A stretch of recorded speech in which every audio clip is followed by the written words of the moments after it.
groundwater management meetings in Woodland on September 17th and 19th, along with Mayor Pro Tem Cowan. We hosted training in the city of Winters for residents and volunteers to get their lead training in order to be certified to work in booths to serve alcohol. It was a lot of fun. Hispanic Advisory Meeting had many meetings. Hispanic Advisory Committee, excuse me, had many meetings leading up to Festival de la Comunidad, and it was a great time. The festival was well attended, perfect weather, even though some of the weather in Davis and Woodland absolutely nuts. It didn't touch us. I can't say enough about City Manager Don Levy and his help, city staff, public works, office staff, the police department, the fire department, the finance department. Everybody in the city just worked really hard to make it come together. And two stellar members of council were judges, so thank you, Bill, thank you, Wade. Martinez Orchards, First Northern Bank were our highest donors, and along with many other donors. So I just wanted to thank everybody for the great turnout for the festival. I think it's the biggest quinceañera I've ever attended without the girl. I met with the city manager, John Donler, yesterday to review tonight's packet, and I'm happy to be here. Thank you. Councilmember Anderson. Thank you, Mayor.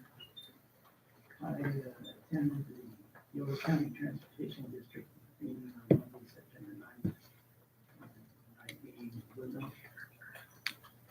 And on September 12th, I attended the Lower Butte Creek Coordinating Committee meeting. President Davis at the Judson Memorial Hall. Today I had a meeting with the city managers and Thank you. Councilmember Moon. Thank you. On September 5th, I attended the SACOG Land Use and Natural Resources meeting. We spent most of the meeting discussing housing and marina numbers. On the 7th, I attended dinner on the bridge. And on September 10th, the car show, I think it was September 10th. And September 12th was the 2x2 with Yolo County. September 15th was Porch Fest, where we had troops on our front porch, as well as many other people in town had groups on the front porch. I thought it was very successful. September 19th, SACOG Regional Housing was again the center of the meeting there.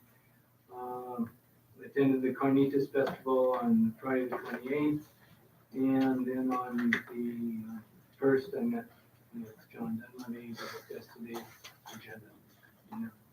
Good. Thank you. Mayor Pro Tem Cowan. Thank you, Mayor. As was mentioned by Councilmember Lauren, on the 10th and 17th, I attended the lead trainings and completed that course, so I'm now certified, as well as some others in town. And on the 11th, I met with the city manager to discuss events. And then also on the 11th, I attended one of the Pewter Creek pop-up dinners. Those are really nice, and I'd highly recommend them. On the 12th, I attended the county 2x2. Most of the discussion was on Grand Avenue and the 505 overpass and how we can work together to get some things done there. And on the 18th, I met with the mayor, the chamber director, chamber president, and Downtown Business Association members, Chris Turkovich and Tracy Rios, to discuss events and our insurance requirements, something that we're going to have a little meeting about soon with city staff. And on the 19th, I attended the Animal Shelter Working Group meeting in Woodland. It was a real good meeting, and the group gave direction for the county attorney to move forward with forming a JPA outline, which will be circulated to all the member agencies, of which we are one, in fairly near future. So that's making some progress and moving forward. And on the 25th, I met with Councilmember Lauren and Chief Miller about the Carnitas Festival. And on the 28th, on Festival Day, Chris Calvert and I set up the fences for the festival. Then later, as Jesse mentioned, I was one of the judges, which I don't mind ever doing. And then also used my certificate, and it's been a shift in the beer booth. And then also, I'd just like to say that the festival was once again a very nice event, and kudos to Jesse and the rest of the Hispanic Advisory Committee for all their hard work. That event seems to grow a little bit every year, and it was nicely done. Yesterday, I met with the city manager to discuss tonight's meeting. That's all I have. Thank you. On the 13th of September, I attended the Chamber Board meeting. On the 15th, I also attended the Porch Fest. It was a very good turnout, perfect weather for it. I think it's turned out to be a nice event. On the 16th, I attended the Winters Pewter Creek Park Committee meeting. We had updates on the projects down there and all the different things that are happening, weed control, other efforts going on to make it, maintain it and keep it looking good and do some upgrades. So, on the 18th, as Mayor Pro Tem Kellen said, we met with the chamber members, a couple of chamber members and some business members from downtown to discuss future events and kind of how they're held in our downtown. On the 23rd, I had a brief phone interview with Taylor Bewley from the Express, asking about how we felt about people biking to Winters, and it's been an increase. On the 24th, I attended the Planning Commission meeting where they reviewed the Airbnb ordinance and passed it on with the changes, and that will be coming to us at a meeting soon.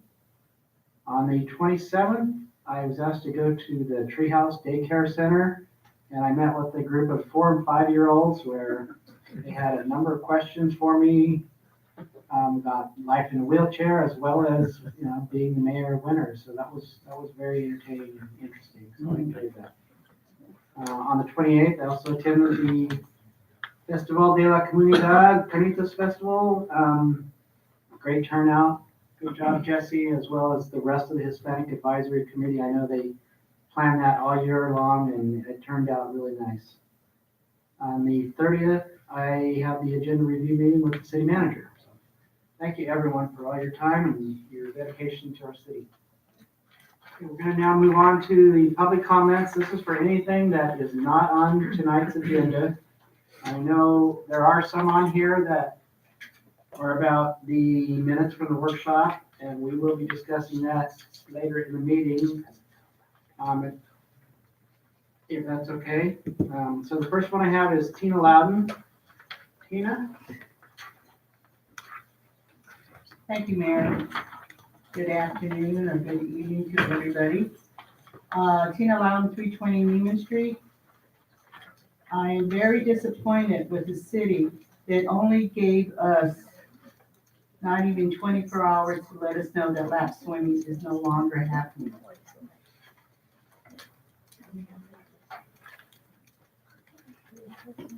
Thank you. Short and sweet. Next, I have Susan Hamilton. Do you want to speak now? Um, Is it on the minutes?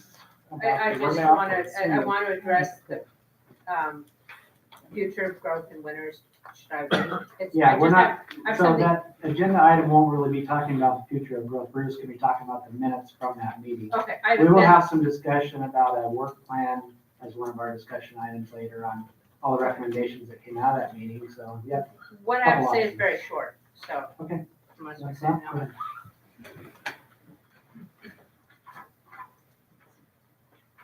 So, Susan Hamilton, 27270 County Road 87.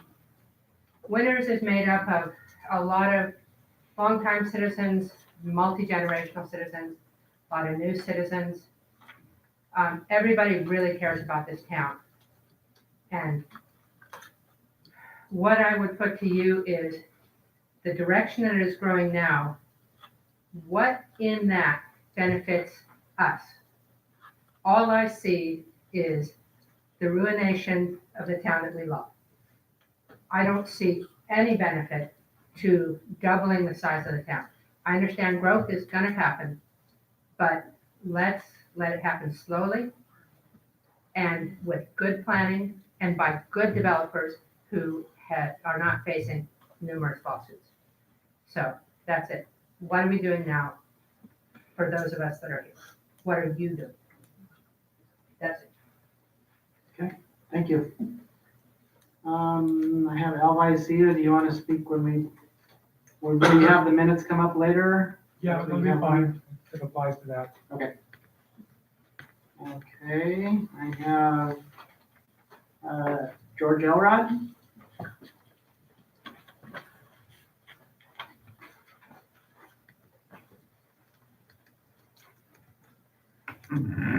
Thank you, Mayor. As a member of this community, I want to go on record, state how much I appreciate the hard work and the time put in by the city council and our city manager. I think many of you know that when I first came to town, I decided to run for city council. And I found out 15 minutes before closing time that I didn't have enough valid signatures. And in retrospect, after watching all that you do and the time you put in, I'm so glad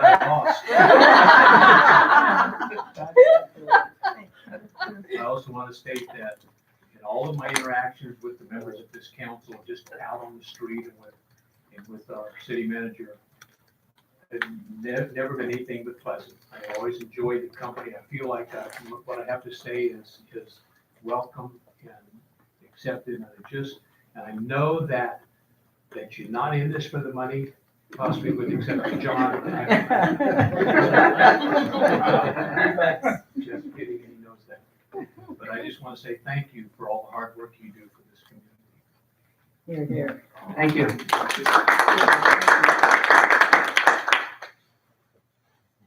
Next we have Kate Ladish.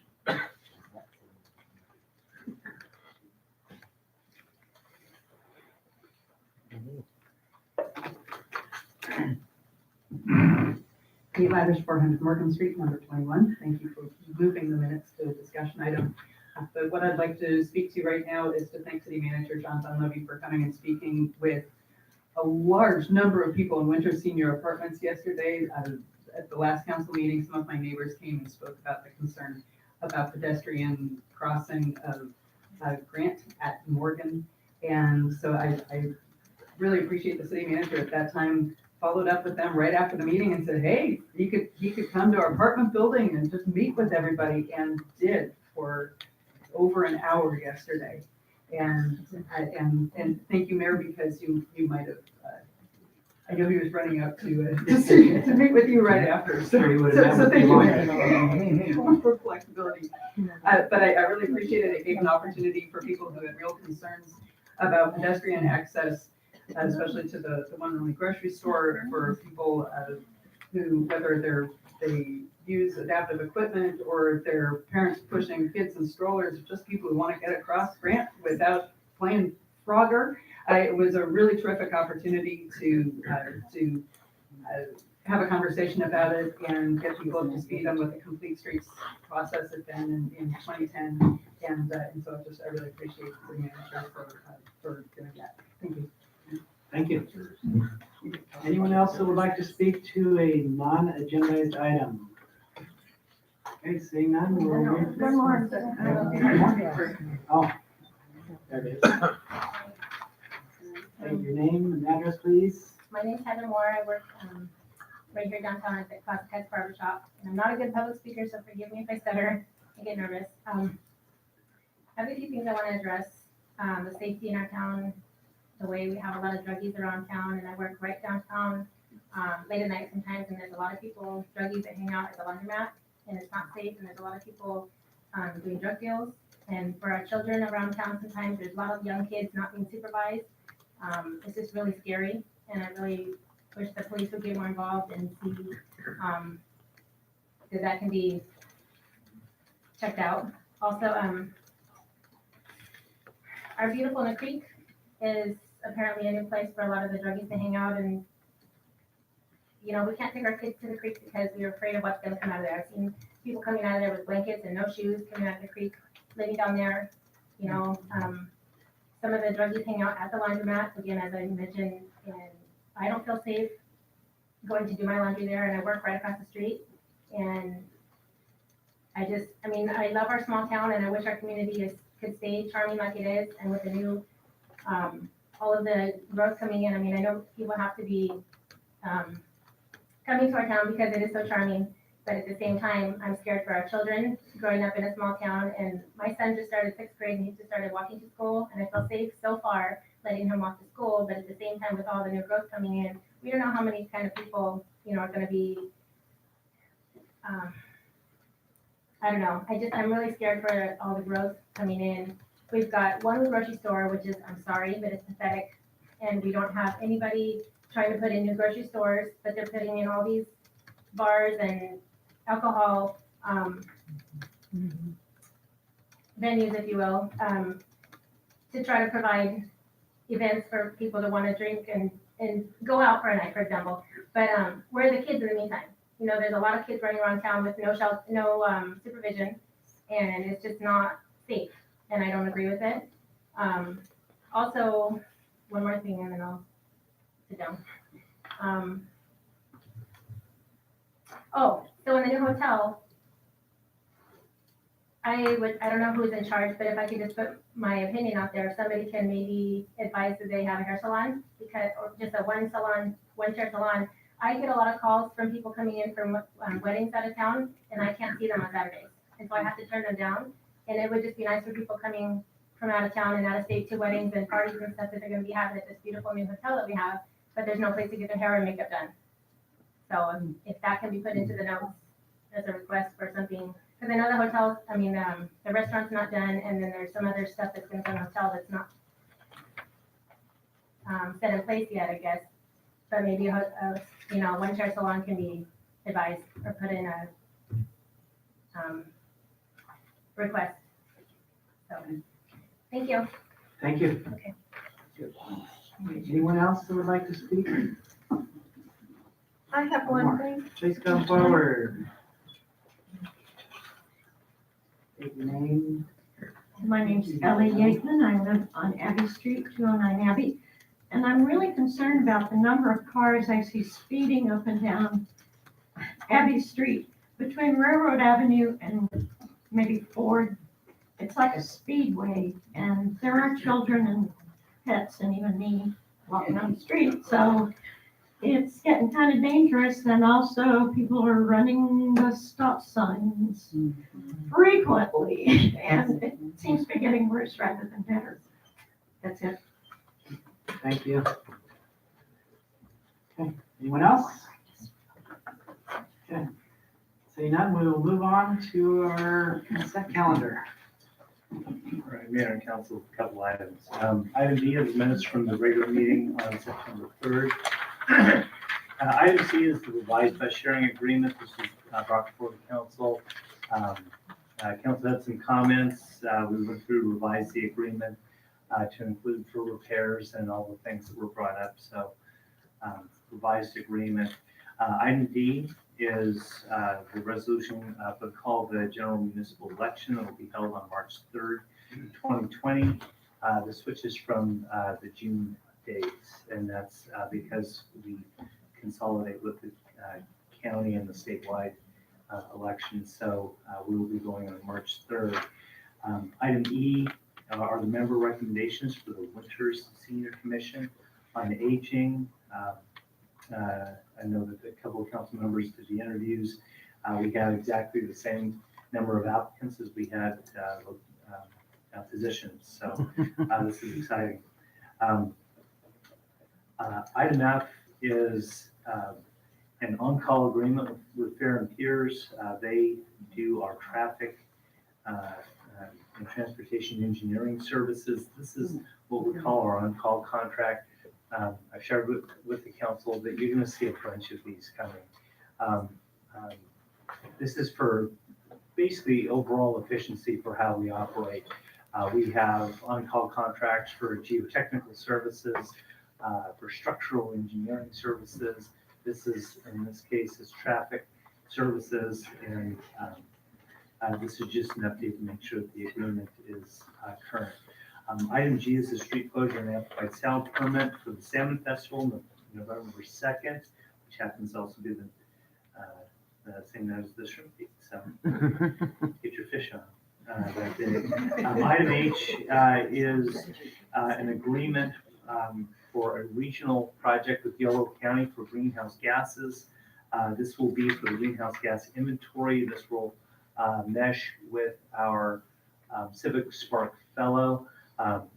The general report says that we think that our share is going to be 12,000, but Carol Simic came in this afternoon and said that they think it's going to be lower than that. So we'll wait and see. Item E is a subdivision improvement agreement with Homes by Town Stones Throw project, also known as Winners Highlands.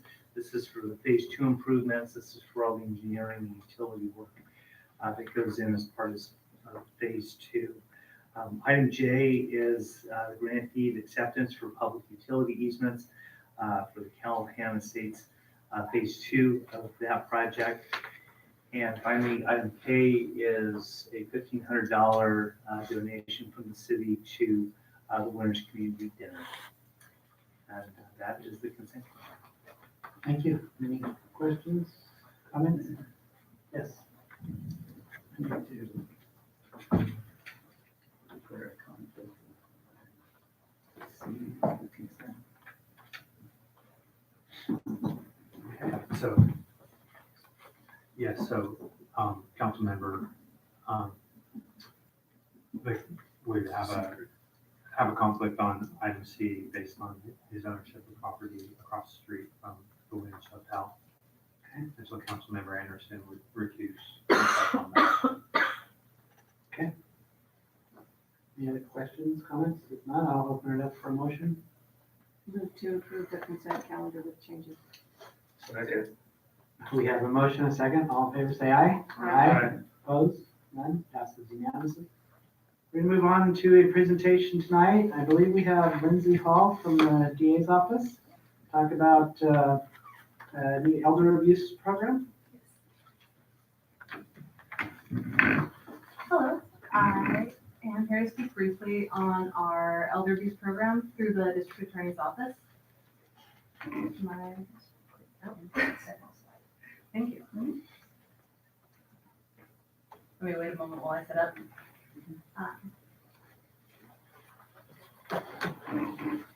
Yeah, so we applied for a grant about last year to get an elder abuse, to set up an elder abuse program through the state, through the California Office of Emergency Services.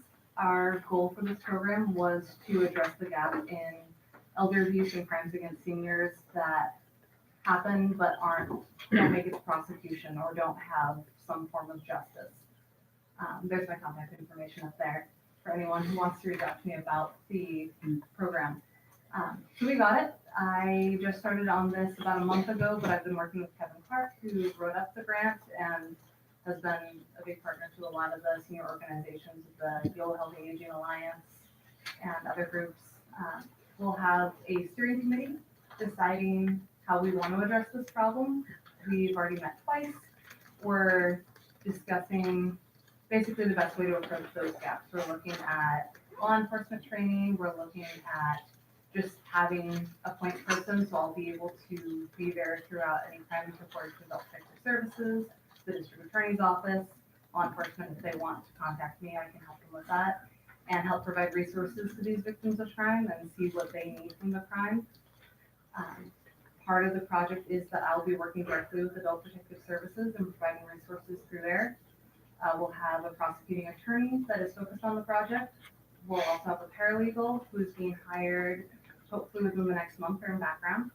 And they'll be helping with legal services in Northern California on the civil side of issues and also hopefully with charging to help sort of work through a lot of crimes against seniors are financial. And that's been a big barrier in addressing those crimes because there's only so many law enforcement officers that have that background, and there's a lot to go through and a lot of very specialized knowledge. So that is the bulk of the program. Being co-located with Adult Protective Services has been extremely helpful to me. I've been able to, it's also expanded our services. I can go and see people in their homes. Mobility is another issue that a lot of seniors have, getting, especially in such a large rural county. So I've been able to go out to people's homes, which is not traditionally something that an advocate can do with going out with an Adult Protective Services social worker. And that's the bulk of the program. We are still figuring out the full extent of what's going to be happening with it. I also, thank you.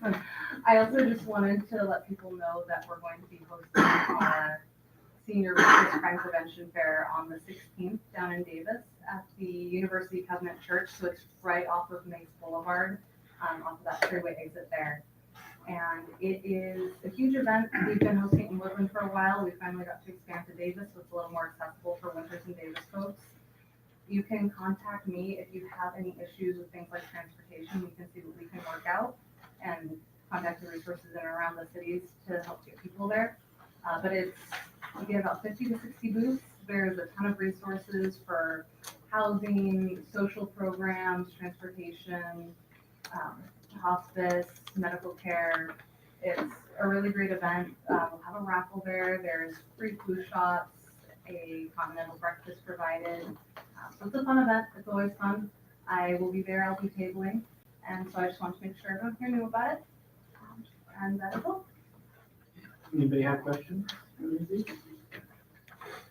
This is a good opportunity for our new Senior Commission on Aging to get some information and a good resource for you to reach out to. So, okay.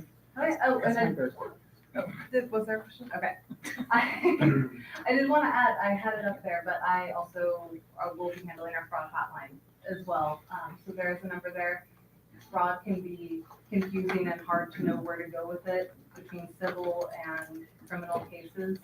And so we have our fraud hotline there to help point people in the right direction. We can put it past our investigators if they think there's a criminal element, or we can at least help refer you and help you figure out what civil resources you might be able to take advantage of, or if what resolution you can reach, or if you even have been a victim of crime, things like phone scams and email scams. I get a lot of calls asking, hey, this happened, do you think it's legitimate?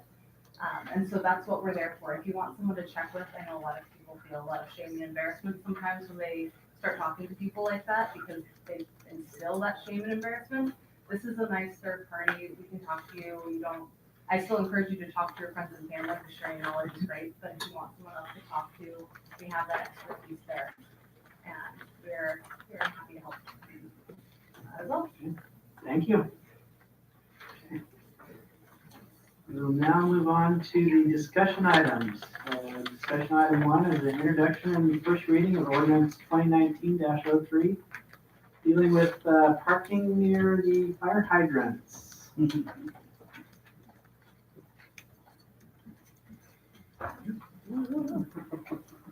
luck. Good evening, Mayor, Council members, City Manager, and members of the community. The Police Department is here to present for your consideration an ordinance to update municipal code reference parking near fire hydrants. With that, I'm going to turn over to Sergeant Kelly McCoy for her very first presentation since she drafted the staff report. Thank you, City Manager, Mayor. So I'm going to talk to you tonight briefly regarding a very exciting topic, fire hydrants and what are some of them. As we all know, in winters, parking is always an issue with the citizens. The police department gets called several times about parking or lack of parking.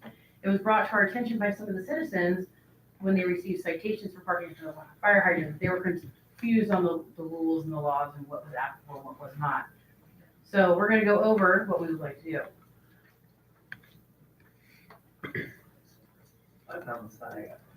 So the California Vehicle Code 22-415 Section B states that if the local authority, which is us, adopts an ordinance or resolution reducing that distance less than what is already there for 30 feet to 10 feet or under, we would have to mark it. It gives you the opportunity to do so. I'm trying. Good. On the side. I'll just do it for you. So the City of Winters Municipal Code, section 15.20.040H already states that the Uniform Fire Code requires 7 feet of clearance from any hydrant on either direction. That means it gives you a total of 14 feet from a hydrant where you can't park. We consulted with the fire department and it appears that this section of the fire code actually is no longer even valid. So the Winters Police Department, as always, we have an obligation to ensure public safety, but we have to enforce the laws. We understand the needs of the city and also the needs of the citizens to feel safe. And the police department works with the citizens regarding the shortage of parking, and we completely understand that as well. And we were always willing to assist the fire department in remaining safe during any of their fire operations. On the parking issues, due to the placement of the fire hydrants in the city, lots of citizens are concerned and they don't understand where they can park and where they can't park. And they don't understand what the city versus the state laws are. I have a citizen named Brittany Hara who gave me permission to use her home in front of her. She received a citation by one of her officers for parking next to the wood fence where you see the hydrant is. She said she's been parking her vehicle there, 3 separate vehicles for 15 years. She's never received a citation, so she was very upset. I went over the statute with her. She understood that she was in violation, but her concern was, I'm confused. I don't understand because there's nothing in front of my hydrant that says I can't park there. So the authority to change the vehicle code, as I said earlier, if the City of Winters adopts or ordinance or resolution, we can reduce the required clearance on the fire hydrants. All we would have to do is paint the curbs red, which would satisfy the legal requirements. We would amend the municipal code already to just state that we would move it from 5 feet in either direction for a total length of 10 feet. The physical impact, painting, which is everyone's fun stuff when we talk about money. Painting the mandated red curves would be done by the Public Works, and it's very minimal. It would be their time and paint. Currently, the City of Winters has approximately 355 active fire hydrants. I did speak with Eric Lucero, who's head of Public Works, this afternoon, and he corrected me that we have 7 more that are on here. So we're at 362, and that does not include the fire hydrants that are being put in place that are not active at this time. There are several benefits for changing this ordinance. Clear guidance of parking rules to the citizens. Make it easy for everyone in Winters, including the police officers, to understand where someone can park and where they can't. It creates greater parking ability for residents and visitors. We have lots of visitors to our city who don't know the rules of the city. Some of them might not park for 30 feet, which would inhibit a citizen who knows the rules from parking in front of a hydrant. It's easily enforced by the law enforcement. The curbs are painted red. It's easy for any law enforcement officer to drive by and say that car is in front of a red curb or that car is not in front of a red curb. And it does not impede with the fire department operations whatsoever, as they stated they need a minimal amount of room in front of a hydrant just to put a hose in there. It also helps our city have continuity and consistency throughout the city. We are a beautiful city that everyone loves, and we want to maintain that continuity throughout with the citizens in the city, the law enforcement agencies, and the fire department. And that is all I have for you. Any questions? Questions? Anybody have questions? Now's your time. Could you put that first slide up with the second slide, maybe? Third slide. Yeah. Well, look at that. There's about 5 feet to the left and to the right. That's there, the driveway, so- yeah. So what are you gonna do with your resident then? So unfortunately, if we do It's have not my that 5 house, feet, right? no, it is not your house. So unfortunately, we have to have some space for emergency people to go through. If my house is on fire, I'd want the fire department to go in there and be readily available to get to a parking spot, or I'm sorry, a fire hydrant. But unfortunately, because we have the 30 feet now, some of the people in the new housing development, even the new houses like over in Kennedy, they'll have a fire hydrant right in the middle of their property. So that means that they can't legally park anywhere in front of their house. We actually have other residences in some of the older parts of town that have the same issue. And because I feel bad, and I understand that the police department also understands that we want you to park. So by doing this, we're maintaining the safety for the citizens. We're also allowing the citizens to have a place to park in front of their house and still maintain that, safety aspect of it. But how could a developer get away with that? Well, those houses were built in the 90s, so you'd have to go back and ask the people a long time ago. And unfortunately, that's fire code and public safety code. There has to be a hydrant in certain areas of each of the houses within lengths of that. And unfortunately, sometimes someone's gonna get the low end of the deal where it's gonna be on their property. That's the way it works. So why is it yellow and not red? So that must be something, so each hydrant actually means something different. So and that would be something you take up with the fire department, because they have codes for all the, what each. How much flow comes out of hydrant? How much flow? Okay, so They they have have good flow or bad flow? They're all good flow. Trust me, I learned more about fire hydrants than I ever thought I'd want to learn in my life. Any other questions? Okay. Thank you for your So I time. have a question. So you've had this discussion with the fire department and they're okay with the Yes, 10 feet Chief clearance, Lopez completely gives saw them the, plenty of room. he saw the presentation. He's okay with it. In fact, they even said they need less than what we're giving them. He basically said they just need the width of someone walking through to attach the hose. So situations like that, it's not a big deal to not be able to go 5 feet both ways. Correct. Makes sense. So they'll still paint, whatever curve is there, they'll paint red. They'll paint red. Question for the city manager. So when new subdivisions are designed and put in, do we still put fire hydrants in areas like that? Well, fire hydrants are everywhere. Yeah, I know, but are. They're everywhere. Do we I- try you to know, avoid are they in putting front them of where houses? there's not that kind of space to park? Yeah, typically, probably in this case, we wouldn't put one precisely there, but typically fire hydrants are about every 300 feet. They go the typical run. So most fire hydrants you're gonna find are gonna be on corners.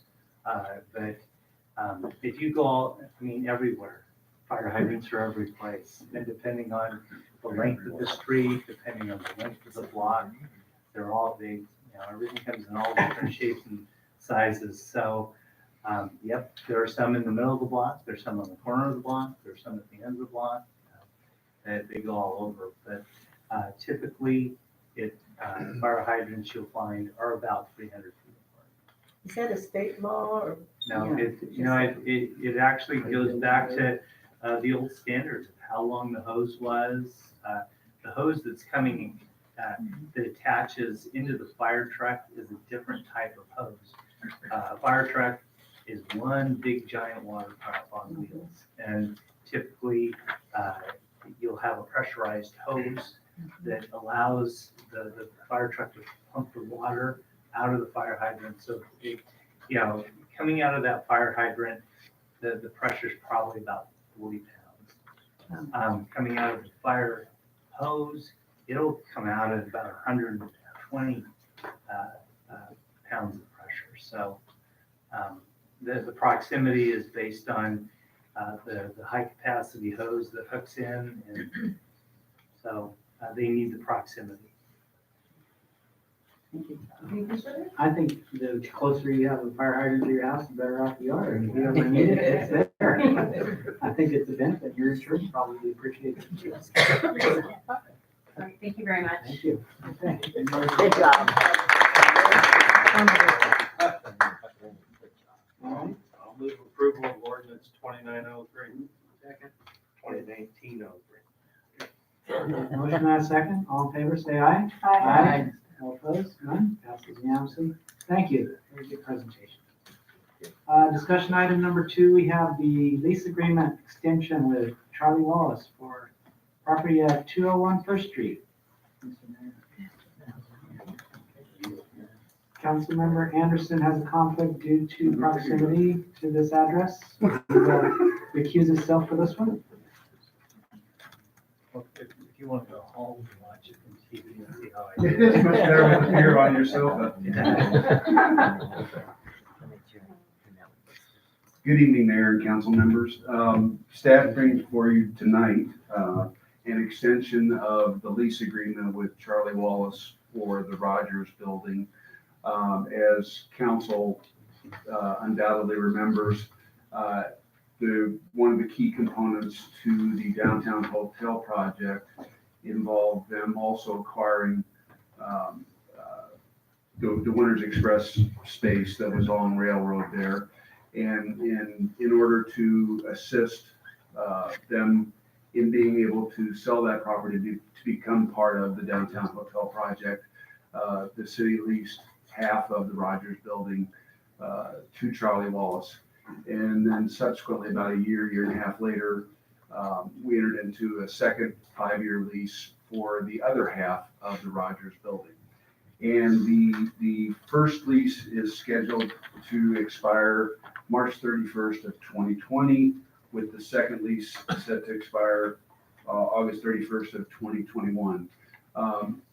This lease agreement extension combines the two leases into one lease at the same lease amount as is currently being charged.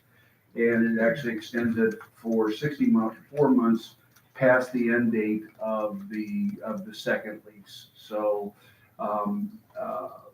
the recommendation is made with staff being mindful that Charlie has invested substantially in carving the building up and doing tenant improvements to maximize the number and the quality of tenants that we can get in there.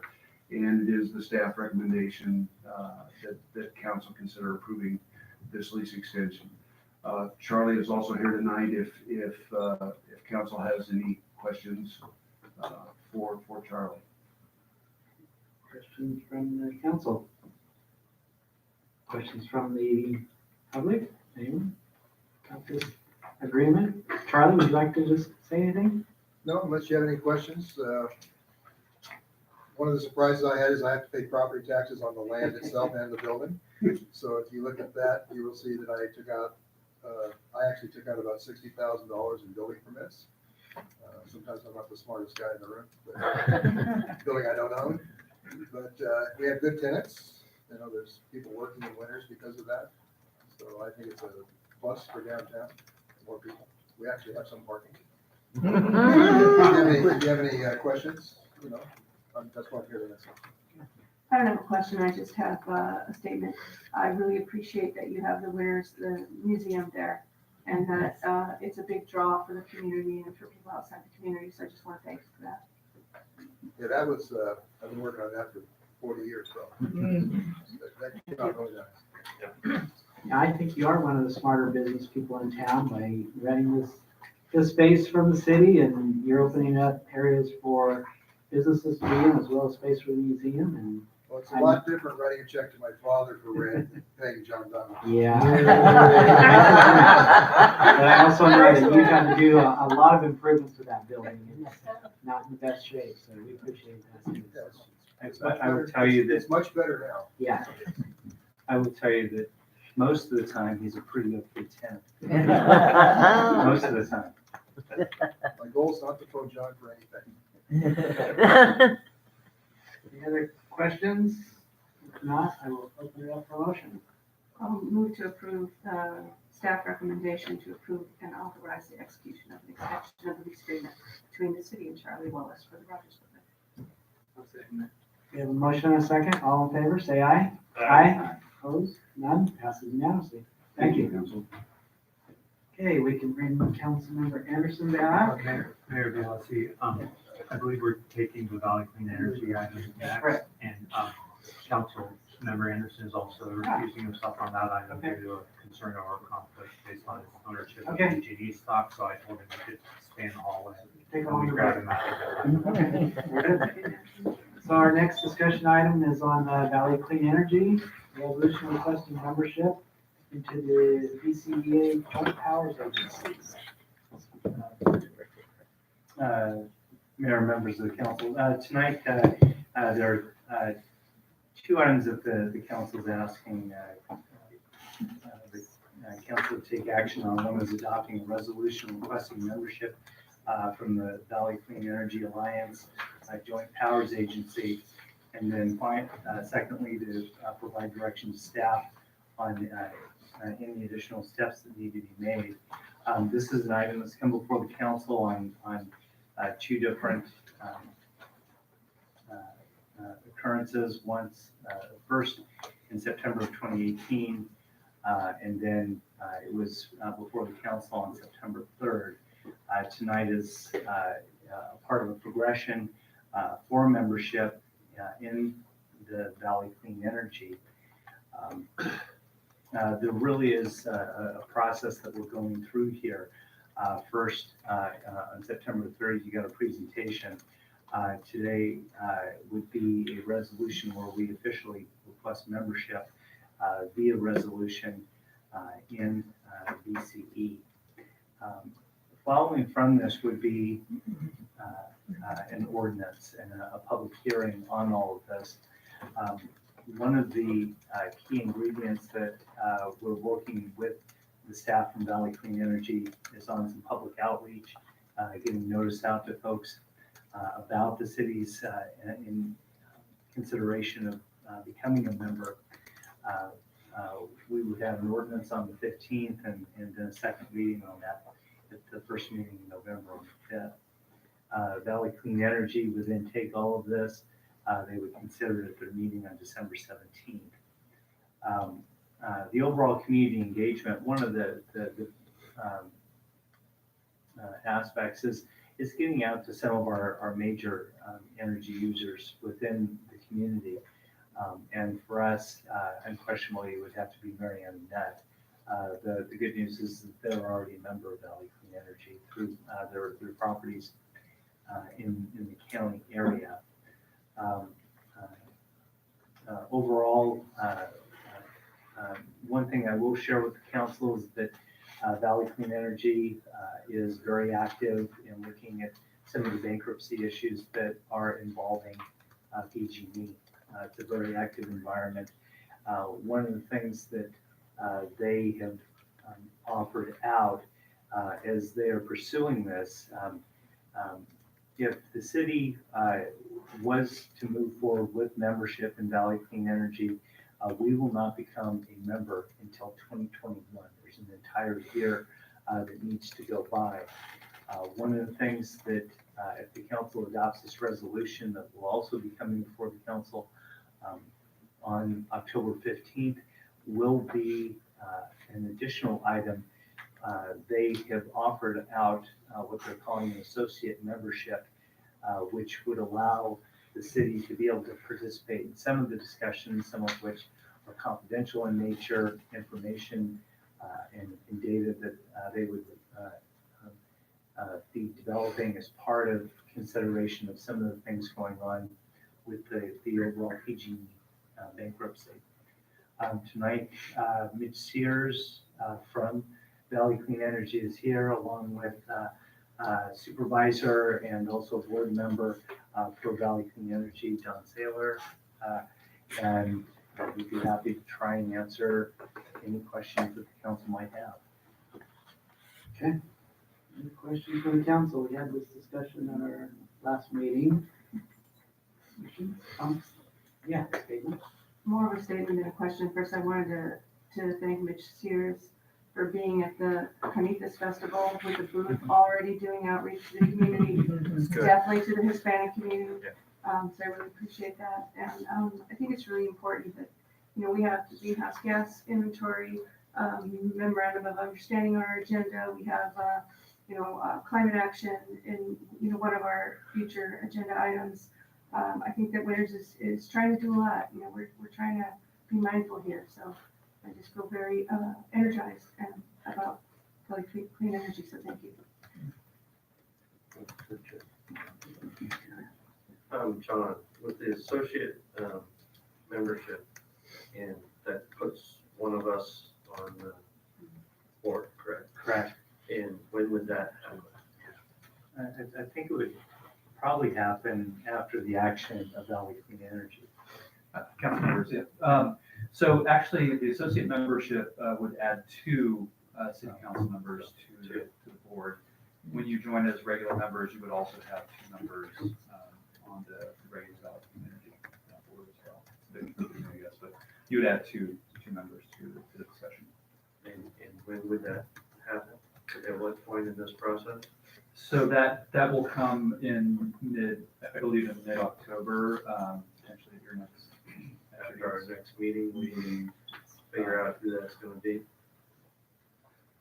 If your council decides to join as an associate member, that would be, it's a little convoluted, but that would be in advance of you joining as a regular member. So that would allow you to begin the conversations earlier rather than later. So at that point, you would add two members as associate members to the discussion around the PG bankruptcy delivery. Yeah, I guess one of the things, on our schedule, it says the BCE board we consider, on December 17th. So that's the reason I was shooting into December on it, but, whatever. I think we have a member of the public that would like to speak to this. Kate Laddish?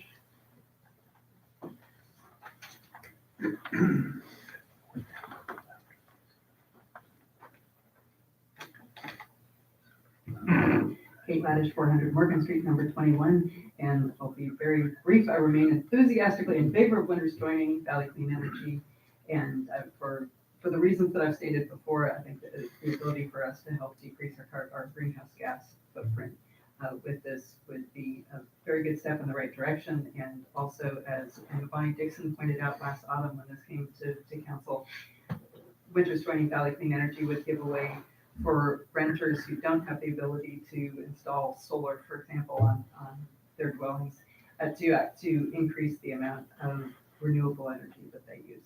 So thank you for your consideration. Thank you. I have a question for Mr. Sears, I think. So will this actually decrease our greenhouse gas footprint and carbon footprint? Yeah, so the basic energy mix that we deliver today is higher for renewable energy content, it's higher than PG&E's. Right now, we deliver around 48% in our last calculation of it. PG&E is somewhere around 33%. 39. Sorry, 39. 39. I was using the staff report. Sorry about that. Don't mean to shortchange. Sorry. But it is a higher renewable energy content that Valley Clean Energy delivers for the same price as PG&E. And as I spoke about at the last council meeting, if Valley Clean Energy does perform well financially, the board of directors for Valley Clean Energy can provide a customer dividend at the end of the calendar year. Yes, I don't really see how that it's reducing our carbon footprint, in my opinion, because based on what PG&E's sources are, they have 39% renewable, 34% nuclear, 15% natural gas, 13% hydroelectric. So to me, I think our bigger impact that we're having is coming from all of our cars and all these things that we're driving around. As far as that part of it, which that'll come up, I think, when we do our greenhouse gas inventory, probably show where these things are coming from. I'm in favor of clean energy, don't get me wrong. I just want to make sure it's clear to everybody, what we're doing here. And the questions or concerns that I brought up at the last meeting, I think were addressed adequately. And those were the fact that we want to make sure our rates will not be higher than what PG&E is providing, and they may even be lower with the dividends that we may get. Also, the programs that PG&E offers, there's a lot of programs for seniors or disabled people, various things like that PG&E offers that will also be offered through Valley Clean Energy, correct? Yeah, so those programs by and large will continue to be offered. Just as a reminder, PG&E collects that money from ratepayers, and then they provide programs approved by the Public Utilities Commission. So it's not PG&E's money, it's ratepayer money that then sort of flows through PG&E. So those programs will continue to be offered to Valley Clean Energy customers. So for example, care programs and medical baseline programs will all be offered through Valley Clean Energy customers as well. So the other question I brought up last time was about the opting in versus opting out versus opting in. So if the city agrees to go forward with this, everybody will be using Valley Clean Energy unless you decide to opt out. That's the part that I have a problem with, is having to opt out. If it's that good of a deal, then you shouldn't have to automatically opt everyone in. People who want to opt in should opt in, and everybody else would stay where they're at with PG&E. So we do get that question quite often, as you can imagine. You explained before, it's the state. Right, the state regulations, the way it's written, don't allow us to offer an opt-in program. And so we are following state regulations. And right now, we have about a 92 to 93% retention rate for customers. So we do have some people opting out. We find that most of those folks either have concerns about being opted in, or they're PG&E employees or retirees who get 20% off on their rates. Again. And by the time we get in 2021, if we move forward with this, we'll have a better track record. People will know how it's performed over the last through 3 years, prior to us being in, so that we give people more time to think about it as well. Yeah, and just a note, and I pointed this out to the council last time too, is that we find ourselves in a financial position that allows us to pay off the seed loans of Woodland, Davis, and Yolo County. Those were $500,000 each, so we're actually paying those loans off with interest probably 3 to 4 years early. So we find ourselves to be in a pretty solid position, but again, based on state laws, Winters and others who would join need to wait a year for us to be able to procure power on your behalf to make sure that it's a smooth transition. So we're following all those rules. And the $25,000 cost to the city will be reimbursed as well, so. Correct. Yeah. Sounds good. Any questions? Yeah, Comments? just like clarification. So you were saying that PG&E is at 39%, right? According to what's on their website, yeah. So 39% renewable. So, no, if you have 39% for one person, but you have 48, but you can be, you'll get it at 48%, but then for one individual, that might not sound like a lot. When you think about a whole county, a city and a county, that's a lot. It's doing a lot. So I just want to state that. Yeah, I mean, they're collectively, that's why they call it community choice aggregation, because we're aggregating up all the different accounts and all the different customers. And so overall, I don't have the statistics right in the back of my head, but it is a significant impact. And part of the reason why Woodland, the county, and Davis decided to pursue this was in part because of the collective impact that this can have, both on the financing side, but also on the greenhouse gas emission reduction side. And then one other clarification. So somebody like me that has solar on my house, and I'm doing everything I can, I'm ready to back to council, right? I can join, right, on my true update. Yes, on your true update. So if you have solar panels, you have an annual true update, so you would be enrolled on your true update. And at that point, you'd have the option to opt out back to PG&E if you chose to. But we're actually just getting ready to begin enrolling the end customers across Yolo County, and not including Winters. That's about 7,000 people, give or take, both residential and businesses. So it's actually quite a lot of solar customers here in Yolo County. In fact, one of the highest uptakes anywhere in the state. And so we expect that Winters is probably going to be about the same. So we will be offering the program, the net energy metering program, to solar customers. And the only thing that's different really fundamentally is that we would be offering just a little bit more for solar customers on their any excess energy that they produce. So a little bit of a carrot. I have a quick question. How does this affect farmers? So we match PG&E's rates, so you'd be paying exactly the same thing if you decided to stay with us as a customer. And so there's really not any kind of fundamental change that you'd see. I mean, there'd be one different line item on your bill. So we replace PG&E's generation portion of the bill. So we'd be swapping out PG&E for Valley Clean Energy. And so we would be able to offer the same rates, the same rate structures as PG&E. But again, as I mentioned, if Valley Clean Energy performs as we expect it's going to, the board of directors at the end of the fiscal year would have the chance to be able to reallocate some of that excess revenue back to our customers and the dividend. So there could be the potential for folks to benefit. The other thing I would point out is that because there's local control, we have local rate setting. Again, we're a public agency. Our board of directors is made up of elected officials. And so they're accountable to the communities that they serve rather than the Public Utilities Commission in San Francisco. So being able to set rates, though we don't say that we're going to promise anything to anyone, we at least have the ability to have these types of conversations at the local level. And if there's something that can be done that benefits, for example, agricultural users, that doesn't have detrimental effects on the rest of the customer base, we can explore those types of opportunities. So we actually are in conversation with the Yolo County Farm Bureau and others. For example, we've been to the Woodland Biomass Plant. That's important to a lot of local farmers to try to figure out if there's a way for Valley Clean Energy to support that plant. It's difficult because it's relatively expensive power, and we need to remain competitive from a price standpoint so that customers like you don't leave. But what we're doing is we're exploring those local opportunities.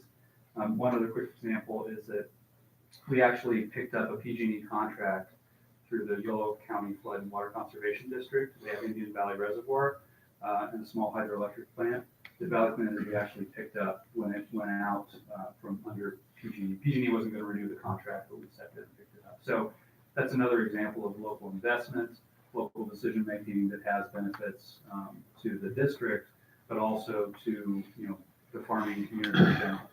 So And one last question, are you going to try to raise your percentage of clean energy? we are, and in fact, in the early years, basically how it works is we have to, because we're just getting started, we have to buy short-term energy contracts. And what we're doing right now, we're in the process of negotiating longer-term renewable power contracts for larger solar fields in other parts of the valley. What that will do is it allows us to get out of the short-term contracts that are relatively expensive and actually at the same time reduce costs while increasing the renewable energy content of our portfolio. So the projections are right now, we're going to go from 40, the mid 40s up to somewhere around 60% within the next couple of years, and the target within the next 5 years is closer to 80%. So that's the growth curve for Valley Clean Energy in terms of renewables, but being able to keep a cap on pricing, because again, we need to compete effectively for our customers.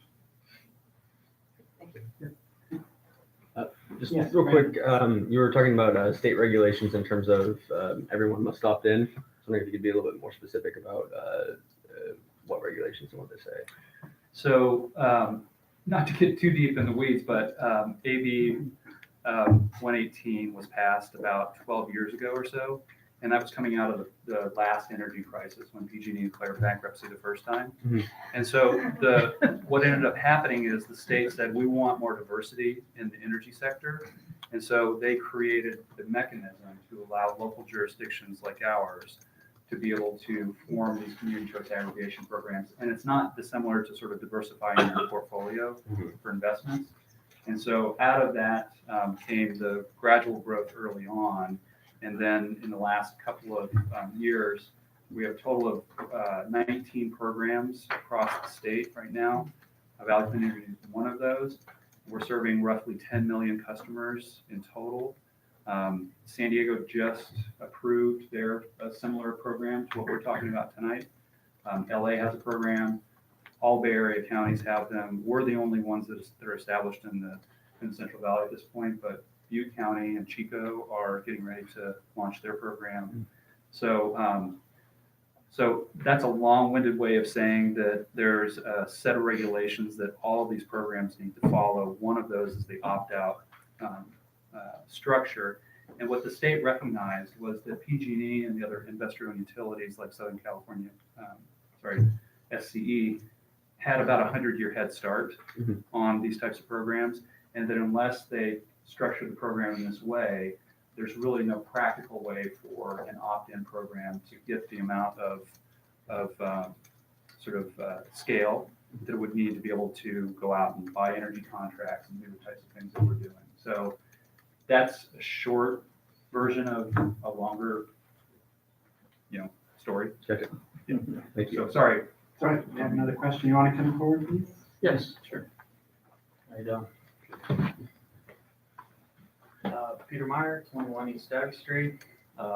Tracy and Meyer is M-E-E, or M-E-Y-E-R? Yeah. Okay. And also spelling on the last minutes. Okay. I got a quick question. So you guys come into a town and you kind of solicit the city to go and put this in, or to do your Valley Clean Energy, and then you guys hold a couple hearings and stuff, but don't really describe what you're really doing, because I saw your booth set up and it didn't say we're trying to take your power from PG&E or we want to supply your power. My PG&E bill's not going to change, and if I don't opt out from this, I'll never know who my power is coming from, whether it's PG&E or you. It'll be on your bill. It'll be on my bill that actually says that, because he said it still has PG&E on it. So we pay PG&E to continue to do the billing. Because they have a billing system already set up. You'll remain a gas customer with PG&E, and you'll remain a customer of PG&E for the delivery, right? So the lines and the wires and all the infrastructure. So everybody remains a PG&E customer. Valley Clean Energy just steps in and does the generation side of the bill. So on your bill, you will see a charge for Valley Clean Energy, but that's for the power that we buy on behalf of our customers. So that will be clearly stated. Yes. Of how it is. Yes. Okay. And then I got another question too. I know, right now there's a lot of investment in the thorium base. I know it's kind of a nuclear thing, but do you guys consider that to be renewable? Because I know a lot of companies are starting to look into that and invest lots of money. I don't really have an answer for that kind of specific question at this point. I mean, mostly we're looking at it's interesting to say this, but the traditional renewable energy resources. Just the wind and the solar. Wind, solar, we're looking at biomass, as I mentioned. Small hydroelectricity is considered renewable, but the large dams and large hydro, the state has defined those as not being considered renewable energy. Okay. Yeah, I was just kind of curious about that, if it's just kind of, all the backdoored, or, it's kind of all hidden, but, if it's clearly on the bill. Yeah. Well, and our objective is to not hide anything. We're transparent by law. I mean, we have to have open public meetings, take input from the public. We have a community advisory committee, also that Winters will be able to provide three members to the community advisory committee as well that we have. So right now we have 3 from Davis, 3 from Woodland, and 3 from Yolo County. If Winters decides to join, then you would also add 3 to that community advisory committee, which also is run in public meetings, and we talk about a lot of details.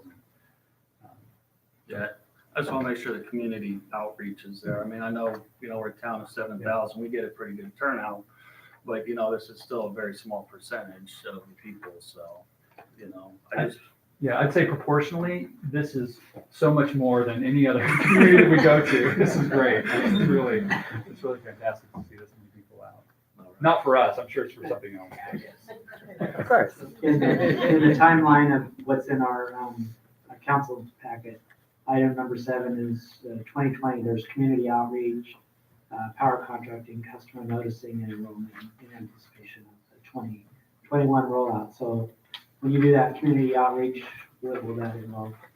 Thank you. Oh, sure. So the community outreach in part is going to festivals like Carnitas Festival, will be at the Salmon Festival as well. So there's that type of kind of public facing. We're also required by law to send out 4 notices to every single customer during Winters. We did the same for all the customers in the other communities that we serve. 2 before you're enrolled, and then 2 afterwards. So folks have hopefully an opportunity to view some of that. Obviously, all that is on our website as well. We try to do community outreach. We have public meetings. So for example, tomorrow night in Davis, there is a workshop for solar customers because we're getting ready to enroll them beginning in 2020. We'll hold a second forum in mid-October in Woodland. We also alternate our board meetings and our community advisory committee meetings. We alternate between Davis and Woodland at this point. But if Winters comes on, then maybe you'll get on the circuit if you want to be. So we try to get out. And then the other thing, as John mentioned, we're trying to reach out to the larger energy customers here, and so there's no surprises. Yeah. But it's hard to get people's attention, frankly. Yeah. Yeah. Another question? Oh, we've got one in the public. If you want to come forward, please. I just want to make sure that with the new laws for new builders having to have solar requirement as an option on their homes, are you reaching out to all the new builders in Yolo County? Because those new homeowners would want to know, how this will affect them if they want to put solar on. It's a very, very good point. So when a new customer comes on, they're automatically enrolled in Valley Clean Energy. Again, that's how the system is set up. And then that customer, when they move into a new house, for example, would have the option to opt out of our program. They would get the same notices that any enrolling customer would have. So we haven't done any specific outreach to developers.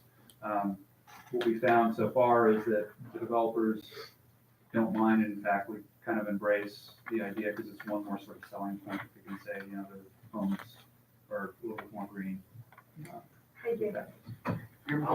Yeah, I'll add something to the solar comment first. As of January 1st, coming up here, It's not gonna matter. Every new house in California is gonna have solar on it by state law, so that's in the new building code. But then the thing I was gonna ask about, because you mentioned it when you were sitting there answering questions, was, how is it that a facility like Indian Valley for the hydro is considered clean energy and a large hydro, like say Shasta Dam, is not? I mean, water passing through a generator, water passing through a generator. Yeah, so 2 points to make there. One is that I was referring to renewable. So there's 2 sort of categories that we're talking about here. Clean energy is essentially greenhouse gas free. And that's large hydro, small hydro, solar, wind, those types of things. So that's all clean. Now, only a subset of those qualify under the state's definition of renewable. So large hydro under the state's definition does not qualify as renewable, but it is clean. Nuclear is another example. It's clean, but it's not renewable. So those are some of the peculiarities of state Basically energy. what you're telling the state stupidity. Um, There's no difference. Small generator, big generator, same thing. I am not here to defend the state in any way. Other questions? Anybody else? Comments? No? Okay. Thank you very much for the presentation, and information. Open it up for motion if there's no questions. Okay, move that the council adopt resolution 2019-40, requesting membership in Valley Clean Energy Alliance Joint Powers Agency, and also direct staff to take the additional steps needed for winners to join the VCEA. We have a motion and a second. All in favor, say aye. Aye. All opposed? None? Passes unanimously. Now we can bring back Councilmember Anderson. Thank you. Thank you. Yes. Supervisor Saylor, you have a comment? I need to just say, welcome aboard. This is a grand adventure, and you will be joining, as we go through all these steps, you'll be joining colleagues from the Woodland Council, the Davis Council, and the Board of Supervisors. We look forward to having you. Thank you. Thank you for coming tonight. Okay, I believe the next agenda item is our 2019 planning work program. Correct? Mayor and Council, from the August 21st planning workshop that was held, staff's tried to take a lot of the messages and many of the things that came up from that workshop forward to put it into an overall work program. And tonight, what we'd like to do is maybe go over that work program with the council, take some input. There's no action tonight, but what we're asking is to get input, anything that you think that we've missed here, and inevitably, probably at the first meeting in November, bring it back. So myself, our contract planner, Harry Shuden, and City Attorney Ethan Walsh have been working on this, and Tracy.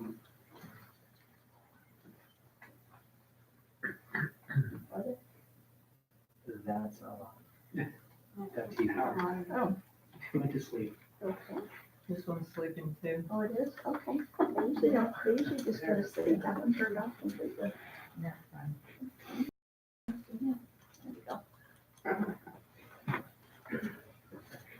So without further ado, let me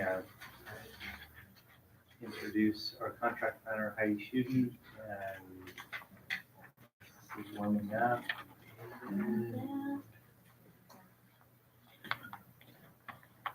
It's like my joints. Feel that. All right. There we go. Back it up a couple.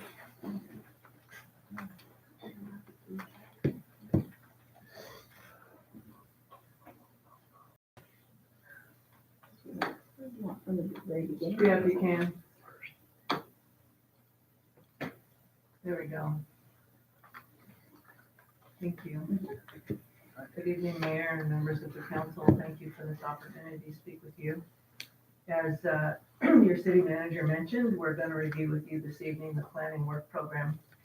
This stems from the direction you provided on August 21st after the land use planning workshop that we held. And so the first thing I want to do is just run through the 5 actions, if you could forward it one slide. The 5 actions that comprised your direction from that workshop. They involved discussion and actions regarding the status of the north area, the land development application process and posting some informational materials on a website, the status of the general plan, I'll be talking about more this evening, the status of annexation, and then general plan implementation. In the staff report that we prepared for this item, there's more details under each of those. In your staff report, you probably recognize those actions. And so those are underway tonight, and a number of the actions have already been implemented, and what we'll talk about this evening, we'll implement a few more.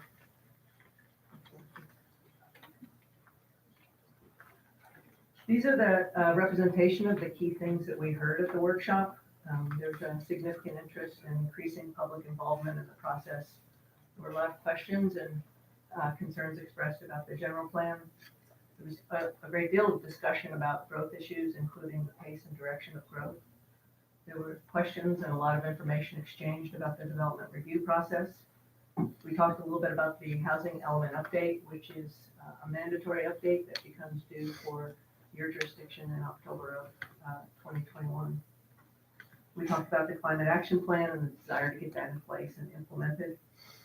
We discussed fiscal sustainability and how that plays a part in all of those other items. And then as kind of a late add, it made sense to us to add the parking issue to this discussion since it really is related to planning items. And so the workshop the work effort that's already underway with the city related to parking and parking requirements fits really well with some of these other items. So we've included them today for your consideration. In response to what we heard, we've drafted a work program that has the key elements on it that are described on the slide in front of you right now.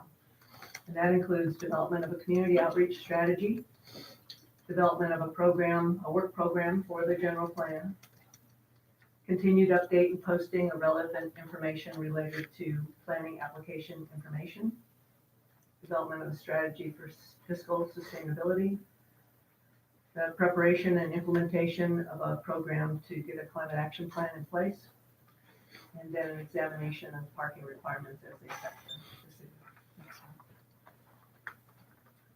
I want to talk a little bit about a couple of those. With regard to the community outreach strategy, we've identified a few preliminary steps, and we expect that this will be expanded as we finalize this work program. So for example, as a way to help pull people in and keep them engaged, as a part of this outreach strategy, we'd identify outreach methods that would work best for winners, that are a good match for winners. We hold workshops on relevant topics, similar to the workshop that we held on August 21st. We utilize electronic surveys to get the pulse of the community on various topics as a way to allow people to have direct and immediate input. And then also establish review and comment periods for key documents as we go through the process. Thanks, Lauren. With respect to the general plan work program, we've identified a number of steps there as well. One would be to conduct a statutory update of your general plan, which means essentially looking at all the laws that have been passed since the last time that it was comprehensively updated and making sure that it reflects the requirements of those laws. The second would be a adequacy review or a factual update, a legal review, which would involve looking at all the pertinent court cases that have come into play since the general plan was last comprehensively updated, and then including that as well. A factual update should be a part of it, where we update the demographic information, the statistics and background data, references, and best available data and science. We would look at completeness, which is really looking at compiling in one place and integrating all of the general plan amendments that you have approved over time since it was last adopted. That would include any policy interpretations that you may have, any relevant protocols that you've instituted since adoption, and integrate all of that into appropriate modifications to the text, the designations, and the diagrams.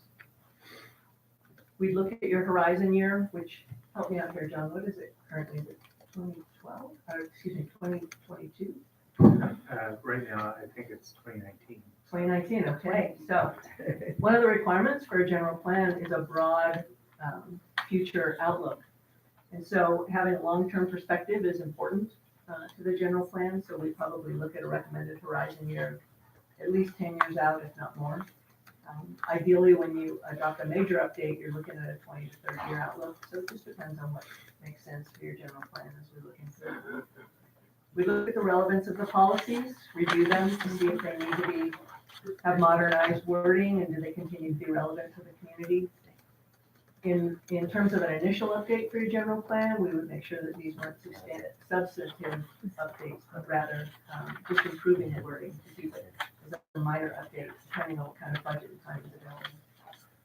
We'd also look at consistency, which is the idea of the general plan. All of the documents that implement the general plan must be consistent with the general plan. And then also within the general plan, all of the elements must be consistent with one another. We look at streamlining implementation, which includes how to make sure that the projects that would be consistent with your general plan are able to move forward in reliance on the policies and documents that you have in place and be streamlined so that you actually see the desired future of the community come into play. We'd also look at uniformly applied policies and standards and making sure that they're in place. An example of that is like your zoning code. And then finally, if necessary, we would look at CEQA compliance. It's possible to do a minor update without having to do an environmental impact report. You can do a lesser CEQA document that's fully compliant with the requirements of state law and much less expensive. So that's another technique that we can look at to make sure that we can right size whatever we need to do to just do this basic adequacy review for the city. And then finally, a follow-up, which would be to determine, based on all these reviews, are there other more substantive updates that are necessary or desirable, and staging that as like a second batch of work so that the council can consider how that makes sense with other work efforts and also how to fund that. We've covered all the bullets. John, you want to take the next two? Yeah. So one of the main things that we're going to get into and realize that this overall work program is probably about a 30-month work program. There's a lot of items in here, included in the table, that literally has more than 100 different tasks that we would go into. Many of these things will be done concurrently, but without question, the one that's going to come up first will be the city's housing element. We are currently going through what they call the regional housing needs allocation process through the Sacramento Area Council of Governments. We've got our RENA numbers. They're actually mostly pretty manageable. I think one of the toughest things has to do with the affordable allocation, which for everybody is pretty high.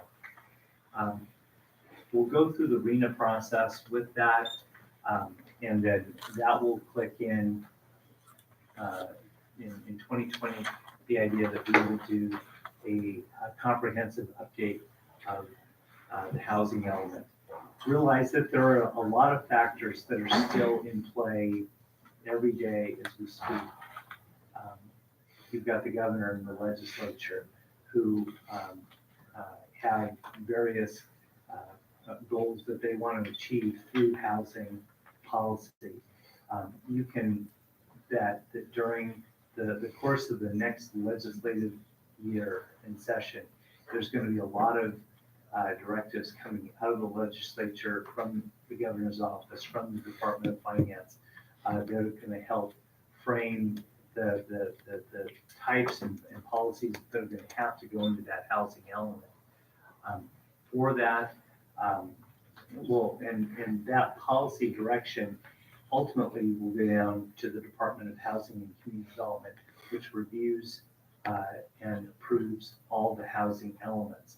The most important thing that you need to know is that you need to do a housing element. They've already said that.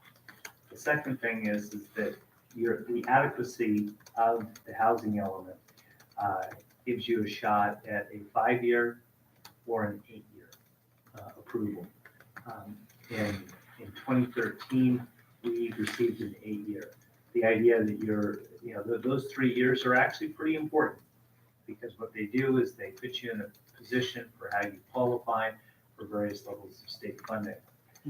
From the housing element update, we'll have to bring in a consultant. We're currently working on at least some drafts of some of the aspects that would go into some type of an RFP where we would have to go out and advertise and bring someone in to help us. And then ultimately, it gets the idea of implementation. The implementation of your housing element has many different factors. There's an environmental process that goes through that. The next area has to do with the idea of climate. And tonight was a good example as we look to gain membership in Valley Clean Energy. But ultimately, one of the things we've talked about is the idea of a climate action plan for the city. We've already done a couple of things. First, we have a draft of a climate action plan that we worked on a number of years ago. For the most part, it needs to be updated. It was a pretty extensive, and the council's heard me say this, I think it had everything in it. But for a city our size, having everything in it's a little bit tough. It was like that menu that you got at Claim Jumper Restaurant that was like 40 pages. Too much to order, too much to cut. So there are really 4 elements that we see in putting together a climate action plan for the city. The council's already identified the idea that we would have some type of advisory committee that would work with the staff, with the council on an overall climate action plan. In the work program, we've included quite a few associated tasks. There's the technical portion of a climate action plan, and then there's the policy section of it, and they come together.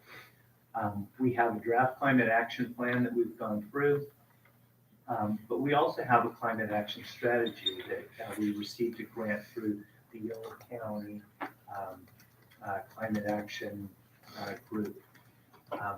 The idea involves going through, taking some of the technical elements. Tonight we started it with the idea of collaborating with our other cities on the inventory. There's a technical and numerical analysis that's done. There's ultimately what they call a gap analysis that goes through, all very technical. And then ultimately, what you would see the climate committee do with the consultant, with the council, with the community, is we would take the technical documents, the draft plan, and the implementation strategy and merge all the documents into a climate action plan.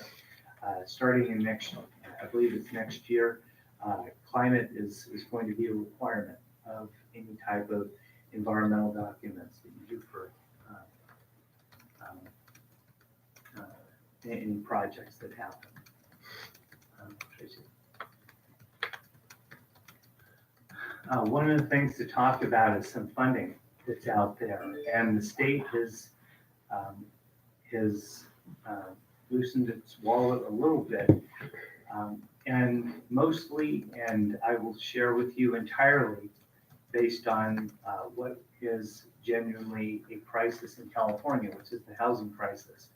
If you talk with anybody who is working in local government or in state government, they will tell you that homelessness and the cost of housing in California is crippling many cities. We had a lady get up here tonight and talk about the homeless that are living in our creek and within our community. Um, So there is funding that's out there. There are basically 4 types of funding that will come in to help us fund this entire plan. First is SB2. That has to do specifically with going in, you hear about planning grants, you'll hear about literally billions of dollars that the state has put into this. SB2 is probably the main one. It comes through our association with SACOG. In our case, we get about $160,000 that'll come in. The goal of it is to take on various planning aspects, to do things with various documents, which will aid in the overall streamlining of housing production.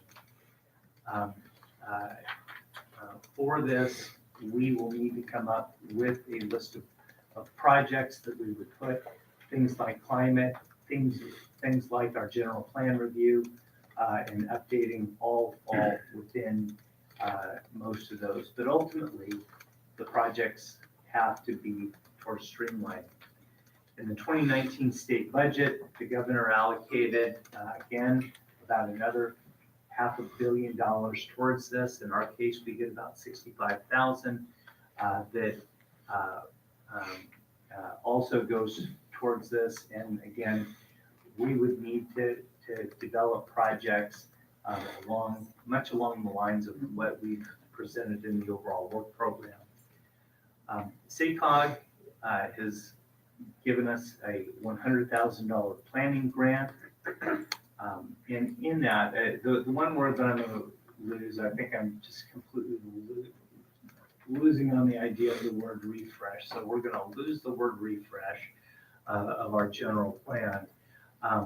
But it is a planning grant, which when I submitted it, gets into topics like consistency and how our general plan interacts within itself as far as our transportation, our adherence to the SACOG blueprint and the smart planning principles. So a lot of what we've included in the overall planning work program includes that. One of the things that they've kind of stressed from both the SB2 state budget and our SACOG grant is they will tell you that you can't use the money to update your housing element. One of the things that we will try and do is garner value from some of the other things that we do that will hopefully reduce the overall cost. But when it all comes down to it, no matter what, the city's general fund is what is going to fund the housing element update, which will probably be in the ballpark of probably about $100,000. I'm guessing, and I'm probably wrong, but we usually pretty close on those types of things. The work programs included in the agenda, and I think Heidi, I'll turn it over to Heidi, and if the council has any questions, or if there's anything that council or really anybody would like to add or tell us what we've missed, that'd be great. So just a really quick recap. We listened very carefully to the council and to the input we got from the community at that August workshop. And what we've tried to do is craft the beginnings of a fiscally responsible work plan that's responsive to what we heard. When we talked on August 21st, you might remember that a lot of that workshop that day was about all the different rules and procedures that affect this part of the process. And we have to be mindful of those as we proceed through these steps. But we do think that we have the start of something that makes a lot of sense moving forward based on what we've heard and reflective of what we heard. And so what we're here today to discuss with you and get feedback on is, did we get it right? Are there things that we should be adding or modifying based on your response and the community's response to what we've presented? And are there any suggestions that you have that could improve the work plan? And then as John mentioned, our next task will be to modify it based on what we hear this evening and then bring it back to you for approval so we can begin to implement. Thank you. questions from the council? We have several in the audience who would like to speak to this. Yeah, Councilmember Warren. First, I know that a lot of work has gone into this, and I'd like to acknowledge that a lot of work has gone into this. When I see this in the packet, that it's a planning work program, it doesn't really tell me what it's about. Yes, it's planning, but it doesn't really say North Area Development. And I think if we're gonna respect what we heard at that meeting, that the public really wants to know what's happening on the north side of town, we need to make our agendas clearer. We need to have North Area right in that agenda item so that people know that that's what we're discussing. I was a little surprised that it wasn't clear. And I would just like it to be clear in all future agendas when we're gonna speak on that. Secondly, when I look at the paragraph that's on, it's 103 in the packet, but it's the first page of this. One of the most important takeaways was that the city needs to ensure a very robust process of engagement, information sharing, and community planning to bring residents into the process. It makes me question that agenda item. Like, if we're gonna pull people in, why aren't we saying what we're talking about?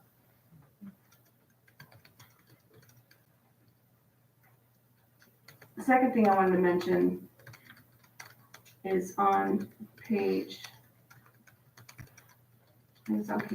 4 of the document, which is page 105 of the packet.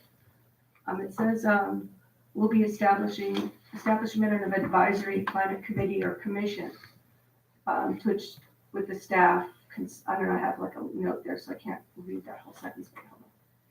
Establishment of an advisory climate committee / commission to work with staff and consultants for the update and review of the climate action plan. I would like to know a timeline for that. Because if you have a timeline for this development, but it doesn't include the timeline for that, I don't want us to be talking about climate after the development. So I would like an established timeline for the climate action commission and how it's formed and how people get on it, when they meet, and how they will contribute.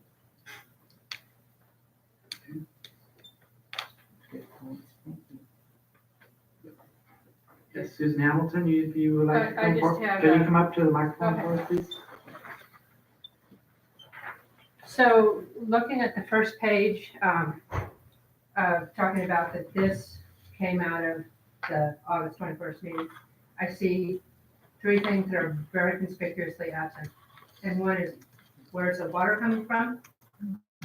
Preservation of ag land and air quality. So supposedly our input was heard.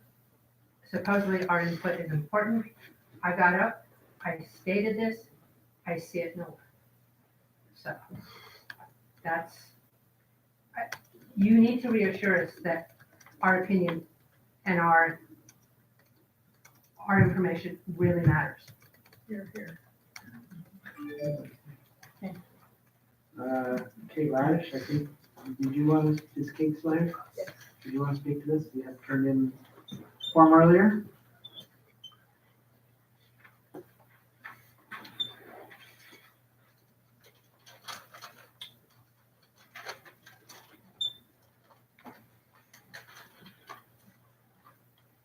Took a moment to saddle up.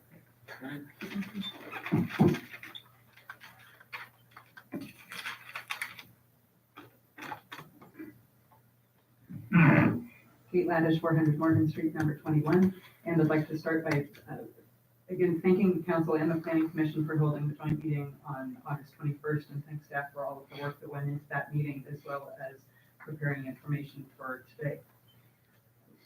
Looking at a couple different items with this, one of the details that actually Councilmember Warren just touched on about the what's referred to as a climate committee, and in one of staff slides was just referred to as a climate action advisory committee. At the April 16th meeting, there was a council discussion about that being a climate commission, a council-appointed climate commission. And so I know when the city manager and I have had some conversations, he said that he kind of uses the words interchangeably, but I request that council direct staff to be clear about what were the two different types of bodies function differently. And so I think there had been discussion at April 16th about it being a council-appointed commission and is therefore subject to Brown Act and post agendas and publicly noticed meetings. And given the community members' emphasis on public input and transparency and robust public process, I think that would be, it would dovetail nicely with the emphasis on that. And so I would also like council within the planning work program to direct staff to bring some details about the timing and mission of this, and for council for there be a time on an agenda soon for council to discuss that and direct staff of what the scope will be of that. With the general plan adequacy review, I look forward to hearing more details about how exactly the public will be involved in that, and if there will be some public discussion at the outset of it, and so that some of the concerns as well as some of the enthusiasms, because there were a lot of both voiced on August 21st, that I think that if we have a sense of those at the beginning, that would be a good thing, but just to get a sense of what the public input process will be with that. One quick note, there was a question about the horizon year. I believe that the extended horizon year was October of 2018 of our current general plan, so I believe we're beyond the extended horizon year for that. And again, I really appreciate that staff has emphasized in both the Friday updates as well as in the packet about hearing what everybody has said about the wanting a robust public process. This would tie in with the notes portion, but that while I was heartened to read that a robust public process is stated as important, I was surprised that the public comments were no longer included in the minutes that were in this evening's council packet, even though they were included in an earlier packet. And so I would have more faith in the robust public process if the public comments that were already submitted were included in the public record of the minutes that were to be approved. Thank you. Thank you. Other questions or comments from the public? I believe I turned in a form. Yeah. Go ahead. If you would like to speak, come on up. You are here. Yes, I have. Thank you. Buried in all these.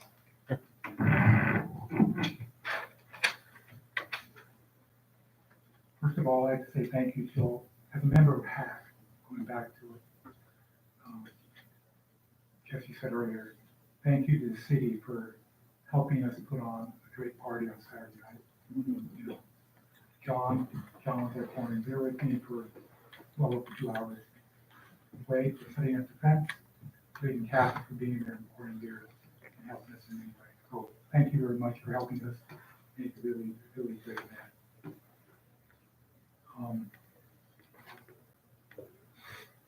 I sent you a letter today. I'm not going to read it. I'm just going to sort of paraphrase it, but it sort of picks up where Kate Ladish was just discussing the comments, public comments made at the 21st meeting. I believe my letter is at the first.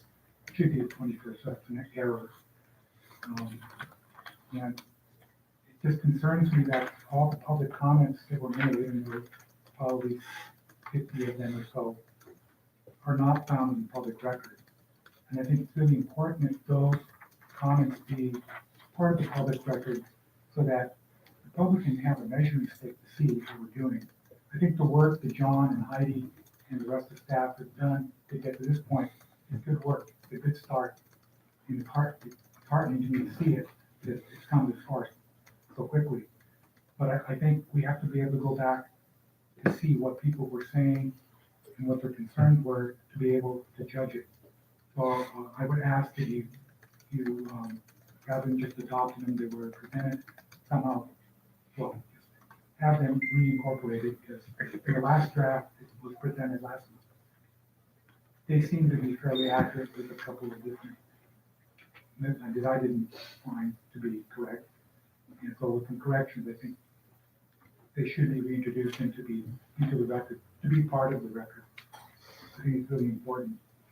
And I'm just going to close with, the process as proposed presents everything that is on city staff's wish list, but when will the community and citizenry get their requests and which is discussed, debated, and acted upon in some form? Thank you. Thank you. And yes, just so everybody knows, we will be discussing those minutes as discussion item number 6 later this evening. Stay tuned. Any other questions? Comments from the council, direction? I'll make a couple of comments. I think this looks really good and I'm glad to see, because I didn't see it in those minutes, which I know we're going to talk about, but, you know, adding on to the 2019-35 resolution for the SO areas, it is in this item. So I think that's one of the things that can be done in the short term. That should be pretty easy to bring back to us to approve that, because that was something I think that came out of that meeting that was important.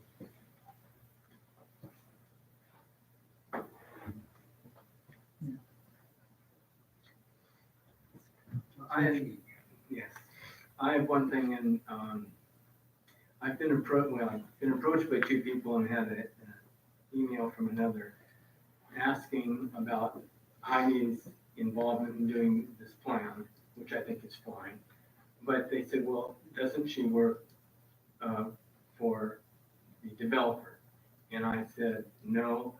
And I would just like to get that clarified, that you are a contract planner, but you are working now for the city. I am, so I'll clarify a couple things. Thank you for asking. I'm an independent land use planner. I have been for, I think, 30 years now, and I've been a planner for 40. For the last 20 years, I've worked exclusively for the public sector.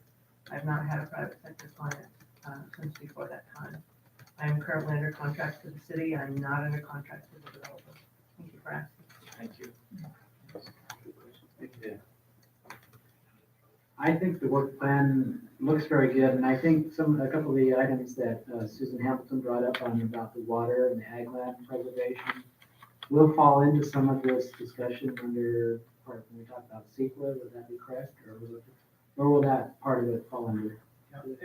Under the public input process, one of the things that we're kicking around is the idea that we would go through and look at some of the key general plan policies, and we've kind of included that in general. This could be 100 pages, by the way, if we really sat down and tried to do it. But the land use element, the parks and cultural resources element, the housing element, those have very extensive policy discussions. And one of the things that I think will benefit when people are talking about, well, gee, we want to talk about the things that are really important to the citizens of Winters. When we talk about community surveys and input and what people are asking for about housing, about growth, about jobs, about industry, about parks and quality of life, all those things are embodied in those. And when we talk about a public process, we want to dial into that. One of the comments on August 21st that was very true talked about so many of the people that were in that room that were not a part of the 1992 process. I can tell you that there were a lot of people in this room that were there in 1992. But the ability to get input on a lot of these policies that are in those elements is very important, because it'll give a chance for different generations to be able to talk about these things. And as we were preparing for today, there's so much work to be done. This is a lot. This is not even the Cliff Notes version. But we were talking today as we were preparing for the meeting, that we've got to find out how to outreach. And it's not a charrette or just a meeting. It's so many different things electronically. How can we get out to people? How can we reach the millennials? How can we go and talk to people, the kids in the high schools? We have to get this spectrum. And talking about air quality and agriculture and all those things are very important, no doubt. And we'll include those. But, it's the discussion about so many of those policies will be integrated into this process. It's very multidimensional, and it's talking about the entire city. Real quick add on to that. So currently in your general plan, water and air quality are addressed in your conservation elements. That's a really common place to locate them, although you're not restricted to that. You have a lot of flexibility. And ag lands is typically addressed in the land use element, but again, you have a lot of flexibility. You're also correct, though, that in the CEQA analysis, all of those issues would be addressed as well. So one's the policy document, one's the impact analysis. So we'll make sure they're covered. I think this, like you said, this is a lot of work for city staff to undertake, but it's all things that we need to do.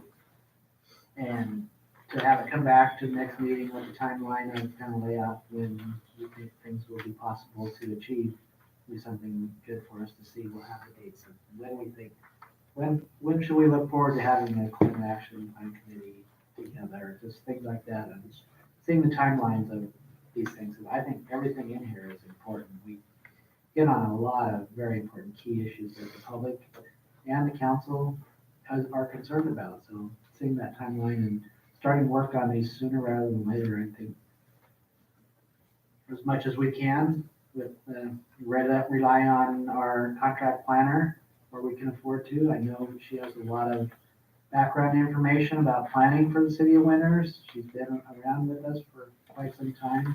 It's a very valuable resource. I think that we need to use that as much as we can. Our city staff here in-house is limited, so it's going to take a while, but it's important to do.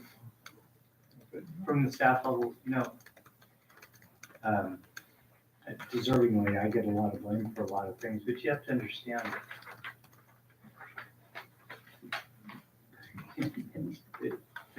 it's a one-man shop. We don't have a community development director. We've got a planner that comes in about 6 hours once a week, and the rest of it falls in the corner office upstairs. And as we're trying to negotiate, as we look at the funding, as we look at the resources that we have, it looks like things are going great right now, but we're as tight as we have ever been. It's tight, everybody. And as we're trying to work this, we want to be responsive. We get it. We've heard the message. Got it. No problem. But as we go through this, as I look at I think it's probably about a 30-month process, because there are some things that are going to jump to the forefront. So getting a timeline down, very important. Got it. And I can assure you that we'll have something in the timeline, or we'll expand the table to kind of include both kind of a priority and a ETA on some of this stuff. Other comments? Okay, great. Thank you very much. Just so you know, it'll be back on November.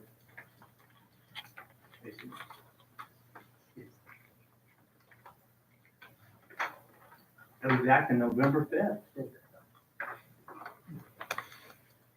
Okay, great. Okay, the next discussion item is the Rotary Spectacular 10K, 5K Fun Run. You know, sometimes you just gotta save the best for last, and I'm so glad that so many people. I am so glad that we had this turnout for people that wanted to come here for this item. Sign me up. Pass out those forms. 2.5K. I'm gonna walk, run. Crawl. Al, you can get through as long as you sign up, you can get through however you want to get through. Mayor and council, tonight, I'm wearing one of the many hats that I wear. In the audience, we have Dwayne Davis. Dwayne is a recent, Dwayne, how long have you lived here in town? 14 months. 14 months. He and his wife Leslie have moved to town, and Dwayne brought the concept to our Rotary, and the Rotary Club is sponsoring this scholarship run. Tonight's staff's asking for city council approval of a special event application for the Rotary Club for what is the 2019 Spectacular 10K, 5K Fun Run, which will occur on Sunday, October 27th. The event's going to include a couple of things. First, the use of Rotary Park. I can tell you that we'll be paying the permits and all the things associated with that. There'll be some temporary and partial road closures, and I'll go over those in a second. Request for the closure of Main Street. If you went to the Festival de la Comunidad, it's going to look a lot like that without mariachis. There's going to be a children's 2K fun run along the pedestrian path along Poudre Creek. Actually, we're going to make the kids run on the biggest hill in the entire race as it goes through there, and there'll be some amplified sound. This kind of outlines everything that we're talking about. Special events permit, it's going to be a road run, 10K and 5K. Just for those who are not big on the metric system, 10K is about 6 mile run, 5K is about 3. The fun run along the creek, overall estimating between 200 and 300 runners. This is the first year, and it's something to catch on. And most importantly, it's another event that we're doing in downtown Winters. I've outlined the approvals from the council, approval of the permit, approval of the route, the closure of the one block, and some amplified sound. The overall route, this map just looked better on the computer this morning. But, starts in downtown at Rotary Park. It's going to go up Railroad Avenue to Neiman Street. Along Railroad Avenue, we aren't going to fully close the street. The duration from the start of the race going up Railroad, we estimate for all those super slow pokes, probably it'll take up to about a half hour to get all the way up to Neiman. But we plan to close what is the west side of Railroad Avenue. There'll be no parking, and the faster people will probably get up there in about 5 minutes, and slow folks probably in the ballpark of about a half hour. It'll go along Neiman. We're not going to close all of Neiman. We're going to close. Watch your speed on Neiman because Tina's going to be watching. Yeah, Tina's there. I got the black strips. We're gonna sell water on Yeah, we gotta make our. So on Neiman, they'll go out on the north side of the street to Moody Slough. Part of the plan is they're going to go for the 5Kers, they're going to hit Main Street and they're going to come back. I'll talk about Main Street in a minute. For the other ones, I tell them that they're gonna run out to Dan Martinez's house and turn around. Yeah. He'll love that. Yeah, so, out to Dan Martinez's house, the 2 water stations that are gonna be along there.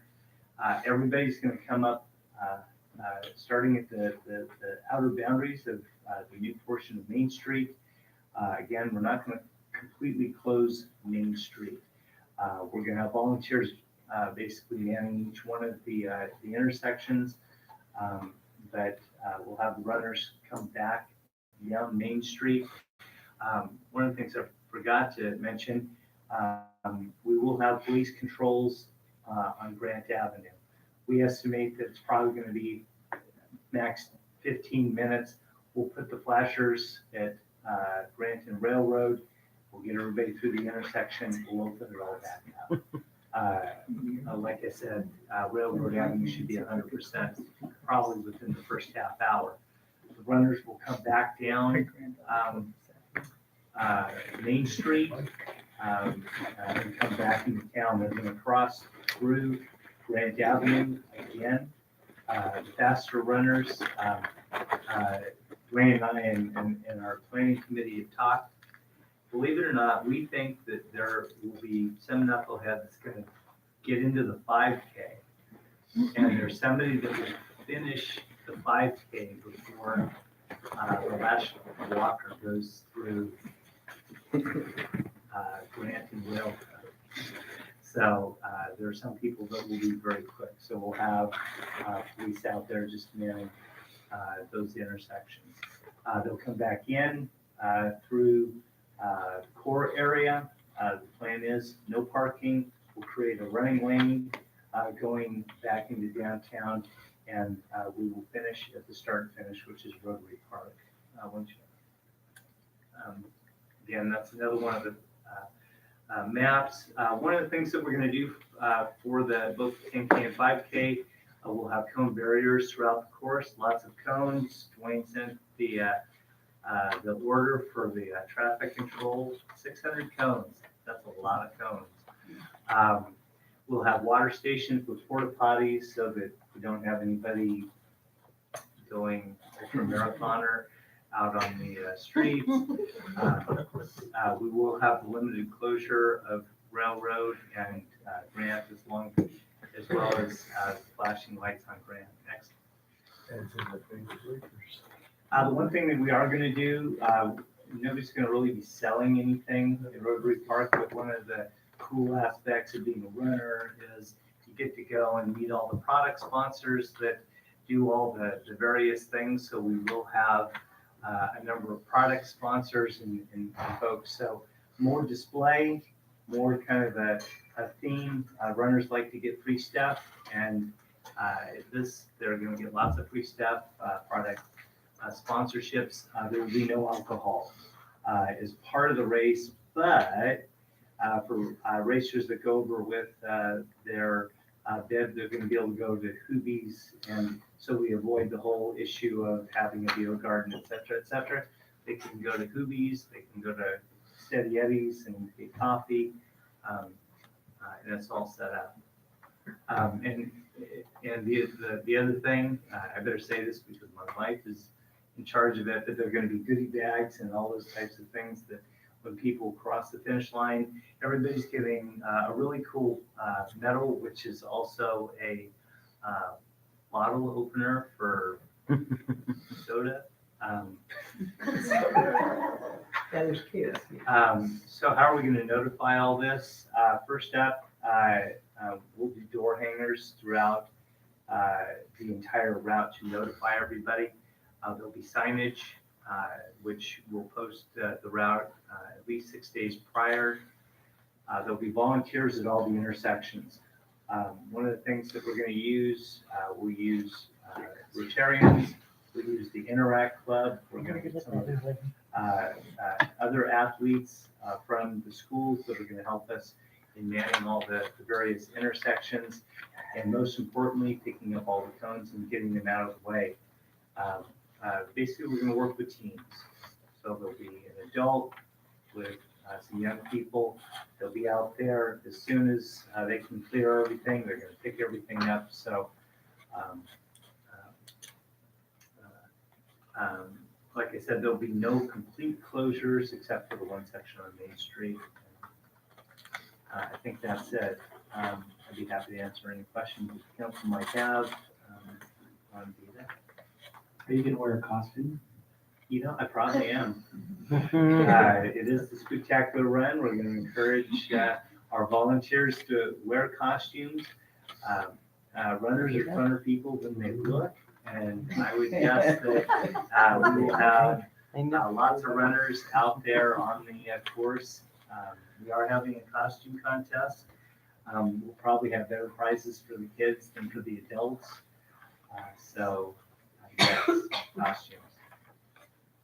And the fundraising for, you said the college scholarship, it's the College Promise Scholarship, is that right? Yeah, the big project that I think is probably one of the best advancements for the Rotary Club of Winters is a more structured program called the Rotary College Promise. And what it does is it structures an overall program where students can get 2 years of community college education at no cost to them.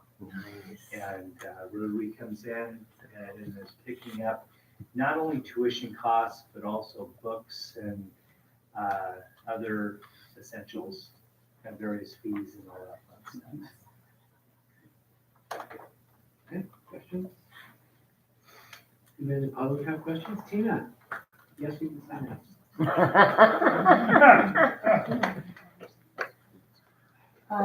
Can you tell me the time of all of this again, John, please?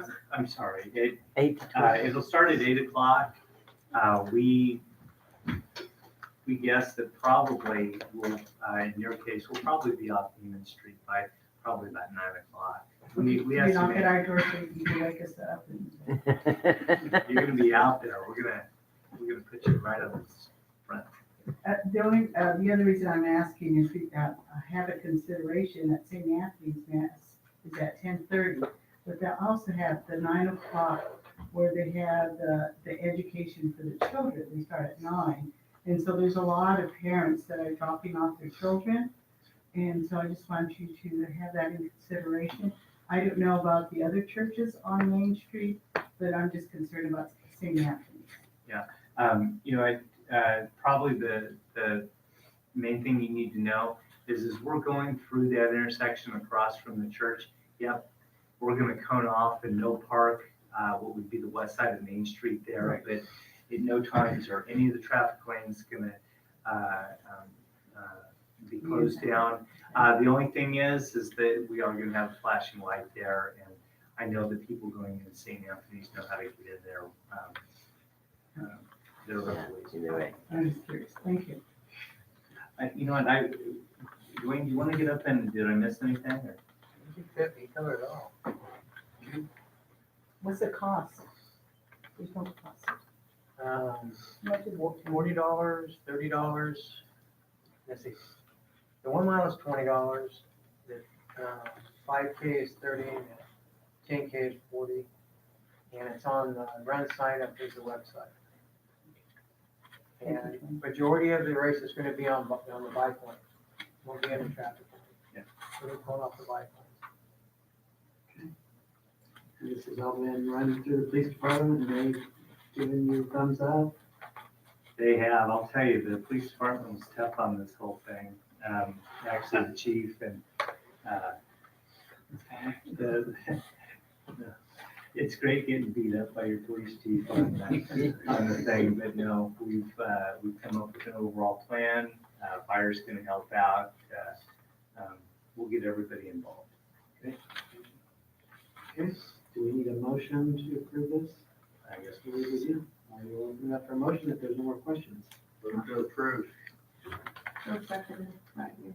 We have a motion and a second. All in favor, say aye. Aye. All opposed? None? Passes unanimous. Okay, last we have discussion on the minutes from the planning workshop of back in September 21st. So I asked for item A to be moved to the to discussion section for a couple reasons. One is I received several letters, I believe, that other council members did, basically being with members expressing that they saw the first version of the notes, and although they did want clarity on some of the comments, they were glad they were included and were surprised to later see those comments no longer included. I'll just put a pin in that and come back to it. The second one is, if you look at page 7 of the packet, it says council, in response to questions regarding groundwater recharge, City Manager John Donlevy said the city's stormwater plans are continuously being updated. And under that, Councilmember Cowan clarified the possibility of adding a resolution to address specific areas that were not included in Resolution 2019-35, which was adopted at last night's City Council meeting.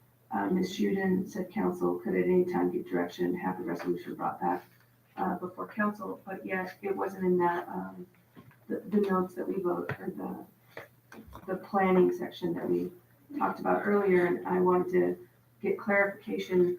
I probably should have asked for this to be item for, or, to come before the planning, but, so are we gonna have that resolution, and if so, when? That would probably be what he brings back to the next meeting. Yeah. Part of the timeline on when we should do that. Yeah. I'd like to say the 15th. Yeah. Times when you're, at least, speaking from my heart on, up here, I never want to come off as saying something that's critical of the city or beating up any employee, because, if you could just see the hard work that this entire staff does, it is astounding, everybody's part. I mean, even Tracy getting the receipts done and doing all the notes for the festival, when it's not even, really part of a job description. So when I say the next thing, I want you to know that I know that there's an aspect of it that sounds critical, and I don't want it to be taken as critical at all. I just would like, if there's a way that we can cover these meetings where there's so much public input, to include the input without burdening Tracy. And I don't know if that's a technological answer, if it's a device, but I think it's important to include the comments, because the public has been so vociferous about being included. And I think when I'm sure we didn't mean it, but when we had comments and then we took them out, I just think it didn't, it could have been taken in a way that wasn't supportive of valuing everybody that's concerned. So I wanted to mention that also. And I don't know the answer to it. I don't know what technology is out there. Sometimes I think Winters is more 1800s than 21st century, but we like that. But sometimes in some areas, we need to grow. So. Wasn't that meeting recorded? Yeah, and to address Councilmember Lauren, we started getting calls to, the context wasn't right and how that was presented. And we really defaulted to the idea that we take action minutes, and don't disagree at all with the fact that there were a lot of comments. But the ability to negotiate, there was a lot of people that got up and said a lot of things, and so trying to get the correct context and everything, realize that when somebody calls up Tracy and says, well, I didn't say it that way, or that's not what I meant, or whatever. And it's like, okay, go back and you have to find that person on the tape and everything. The meeting was videotaped. We have the videotape, but I'm pretty sure, Tracy, did we post the video of the meeting? So if anybody wants to see everything, It's all on our YouTube channel. But, you know, the decision finally came down because you're right, as Tracy's trying to determine context and go back and re-review, because we did get comments from people saying, you know, that's not what I said, or that's not how I said it, or I really meant it should be said this way in the minutes. It's really kind of damned if we do, damned if we don't. You're right, you know, see, the one thing that we don't do, we don't have a court reporter, we don't take verbatim of various things, except for in a quasi-judicial hearing, it can be admissible in court. So, darn, you know, in our actions of the things that we've tried to do subsequent to all of this, as far as saying, listen, these are some of the things that we've heard. So, you know, we can bring the old minutes, the ones that were done, but then again, I think some people are gonna go, well, but you know, it was really meant this way. So it's kind of damned if we do, damned if we don't scenario. I think that one thing that we might be able to do is publish the minutes as close as we can get them from what they said from the recording. And then as we have public input at the next meeting, when we're going to approve the minutes, people should read that before the meeting, and then they can bring a written copy of what they intended, and that could be added as an addendum to the minutes, clarifying what they meant. But I don't think that there's any way that we should leave those out. I mean, we can make corrections to them, but if a person says something and it's recorded properly and written properly, even if it's not what they meant, it's what they said, and it may need to be amended, but it should be available for the public to read. And we don't disagree, but realize that so many things that we do when we do that is a paraphrase. There were some people that got up and spoke for 5 or 8 minutes. How, you know, for staff to be in a position where, how do you boil some of this thing down? And some people are more concise than others. And I think we can ask those people to put it in and submit it as an addendum. I would say that that's a good idea, but we don't want them to add more comments through that process, because that's needs to be done in public. They can't say, well, I meant to say this, and I want to say this now, and I want that to be on the record. But I don't think that's fair to do it that way. They can say, this is what I said at the meeting, and if we look at the recording and that's what they said, then that's the way the minutes should reflect it. I would just comment on that, people are always welcome to clarify their comments and provide information that can supplement what they had said at the meeting. You know, and that's always welcome, but that would not be part of the minutes, because they said what they said, and so it would either, and the minutes are supposed to reflect what was actually said at the meeting. So either we can go with something simple like, these are the people that commented without commentary on what they said, or Tracy can do her best job to paraphrase what they said, and then the council ultimately decides if they think that accurately reflected what was said. But ultimately, you know, people can always clarify or if they want to explain further, and that doesn't mean that we would hold them to what they said at the meeting. You know, there's always the ability to supplement and provide additional information that the council can factor in. But the minutes are what they are, you know, and it's supposed to be a representation of what happened at the meeting. It can be very sparse, or it can be more detailed, and ultimately the council has to decide whether or not it reflects what happened at that meeting, and that's the record. The benefit that we have, which is what John pointed out, is we also have a videotape of it, which is all that more accurate and comprehensive, and then people can go back and see exactly what was said and what was discussed at the meeting, and can always harken back to that. And, you know, I mean, part of my my personal view on this is that it's a much more valuable tool. Although, you know, it is harder to navigate than just a page with the information on it, but ultimately, if you can go back and get the actual verbatim things people said, it's a better tool, and it is part of the public record, and it's available for people to view as we're going down this road, this process.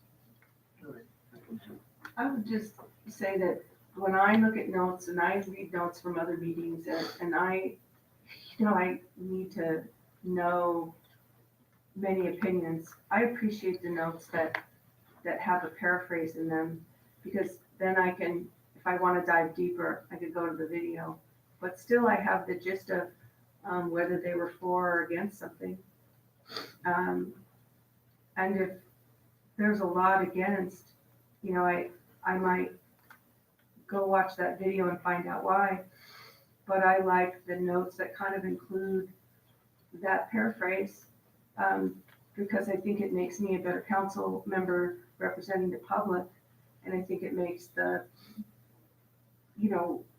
transparency clearer. So that's why I prefer those notes, even if it's more work. I know it's a lot more work. Well, I don't think it needs to be a word for word thing by any means. And especially when we have, and that's why I asked right away, if it was recorded, because I thought it was being recorded. Because to me, if somebody wants to go back and review what was said by every person word for word, go watch the video. It's that simple. You know, the minutes, and the way I've always understood it, it's just basically it's just a quick review of the high points of what was said, not a word for word thing. I don't think it's ever been intended as a word for word thing. And it's, you know, just a general idea of what was talked about. And if you want more detail, go watch the video. I think it's very important that, you know, some of the points have been brought up, that we have on record the people that spoke, you know, what did it say? But I think Tracy did a good job with what she wrote up in the minutes for the last meeting. From the minutes you had that were in our packet that were pulled at our last meeting. I think we have to kind of paraphrase some of it. And if there's some of that we don't have exactly right, then we would ask for those people that have contacted us to submit that in email, or is this something we would bring back to our next meeting and then put it on the agenda, or? So I know there was some previous draft minutes, and what you can do is you'll have the minutes, and then if people have comments and, you know, they say they think there's something that should be changed, you can always, you can go back and look at the video and see what you think. You know, I mean, anyone can, and see if they think there's something that needs to be changed, and then a member of the council can make a motion to make the amendments, and you go through that normal process, and ultimately decide whether or not something should be added or retracted. Okay. But those minutes aren't in front of you today, so you come back. So we would bring it back to the next council meeting with the notes that Tracy had in there for our previous council meeting, and then we can either put it on the consent calendar, or we can put it as a discussion item if we feel people are gonna come and say, this is what I said. And I would ask that people do that, they come with it either in writing or they email it to us ahead of time, so that we can have that on the record. You know, all the minutes are posted the Friday prior. And we appreciate getting, you know, if somebody has a correction before the meeting. Yes. Not at the meeting. Yeah. If you want to see Tracy's smile turn into a frown, bring it up at the meeting. Councilmember Anderson? Well, I haven't got myself in trouble yet. Not too late. Go for it. I'm just trying to visualize the volumes and hate or whatever it is that it's kind of generated. And you look at this whole process. And there's the stuff from the last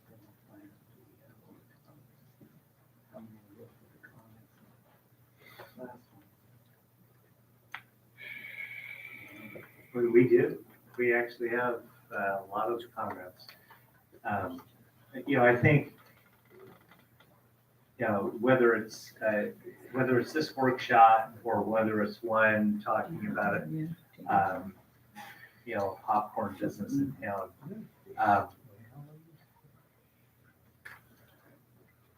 When you get into talking about land use, a specific land use, I want to do X here, and it's very specific.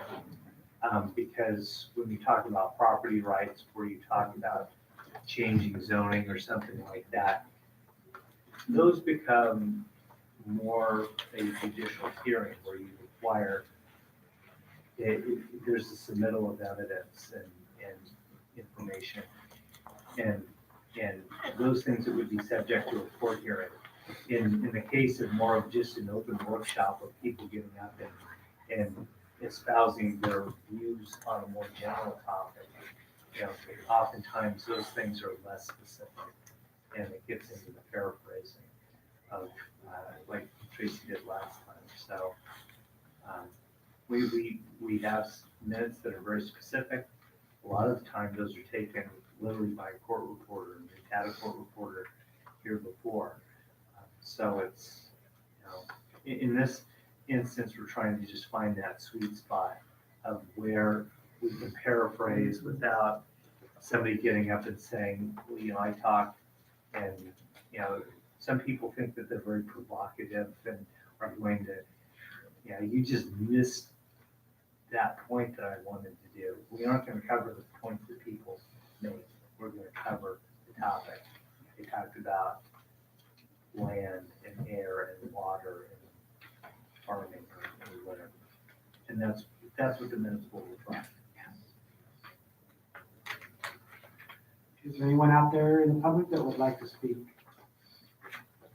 Yes, Marie Highland, please come forward.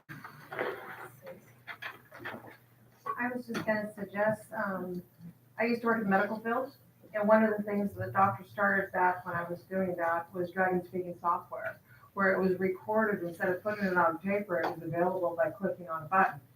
So it was recorded in data, and so if you needed to go back and see every comment that was suggested or said and stated, it'd be right there. And dragon speaking software is so up to date these days, it actually catches the accents for that matter, or their voice, and it records it for them, so no one will be required to type it up. It actually types it for you, and you can read that. It's very inexpensive now, and it's something that you might want to consider, just as a suggestion. Also, one other question. Going back to consent calendar, on item E, we were asked to all come here. These names to be mentioned. I know that the consent calendar has been approved, but I have to get up at 5.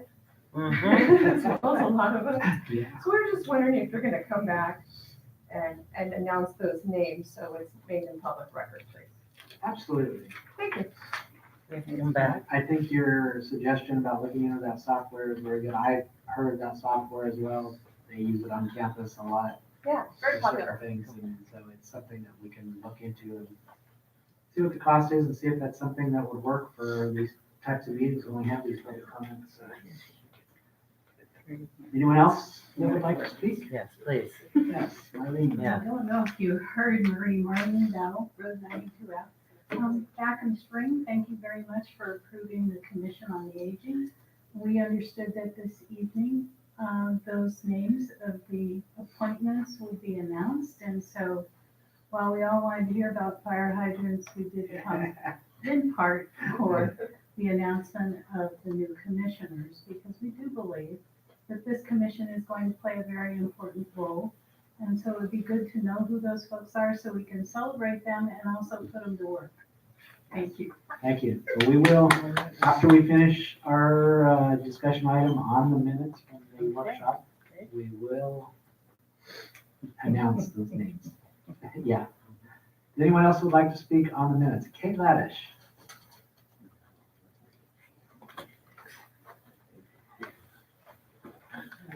Now we can probably all say my address together. Kate Laddish, 400 Morgan Street, number 21. So thank you for the good discussion about the minutes and the role of public comment in them. Just to reiterate again, I think it's really important that they be included in the written public record. In order to make it so that, to ease that process, and I really appreciate Tracy wading through all of the public comments at that meeting and all of them. I know something I try to do but don't always do is submit a written version of the comments. If that, I assume that if I turn in a written comment, that then it's also included in the public record as written, but that also, I assume that makes it easier for Tracy to be able to read off some of the words rather than try to wade through something.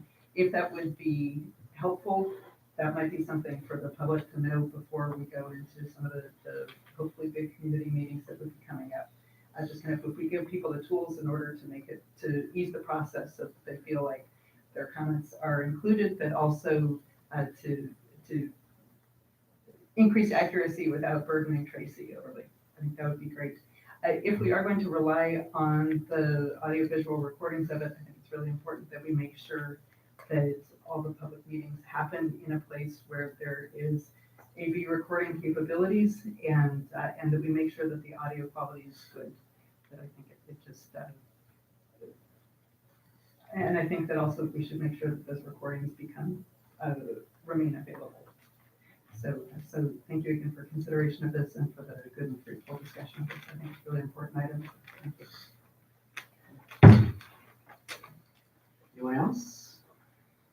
Okay, so how would the council, I'd like to move forward with this item? I would motion to postpone, to bring back the previous notes and put them on the consent calendar for our next meeting. Is that a motion? Yeah, it's a motion. Do we have a second? I'll second. We have a motion and a second. All in favor, say aye. Aye. Opposed? Okay, thank you. Okay, so Mayor Pro Tem Callen is going to make an announcement on the Winners City Commission. Yeah, because I'm sure people want to go home and go. He's to on bed. the table.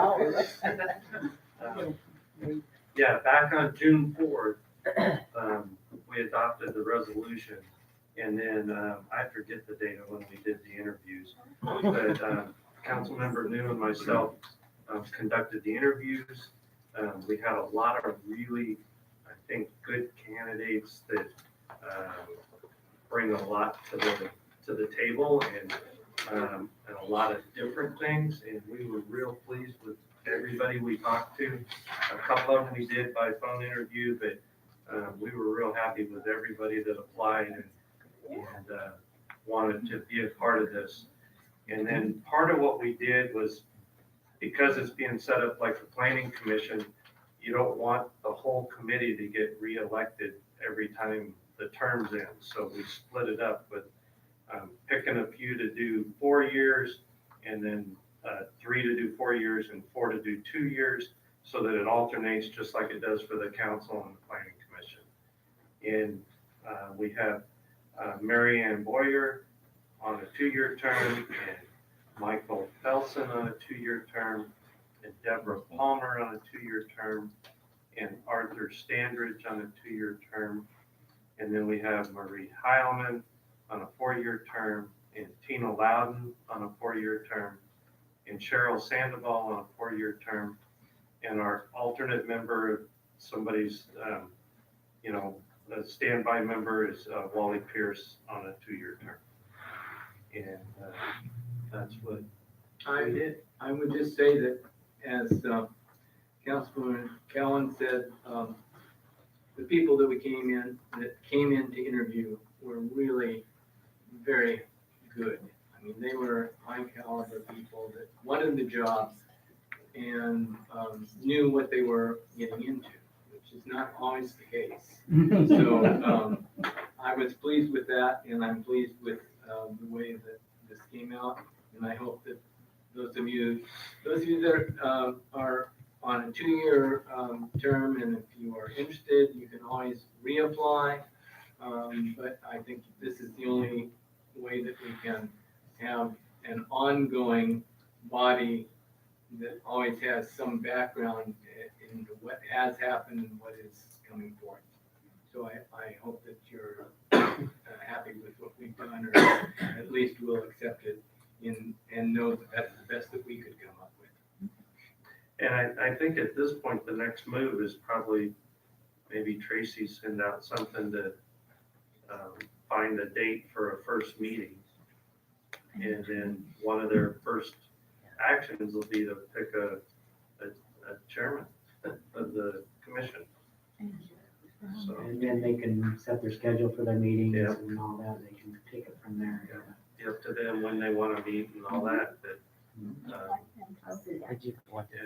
I would like the group to stand. I want to know. I was gonna say, yes, Thank thank you. you. That's Well, who all stands the there waiting. members of the commission that are here tonight, please stand so we can acknowledge you. Thank you. One at a time.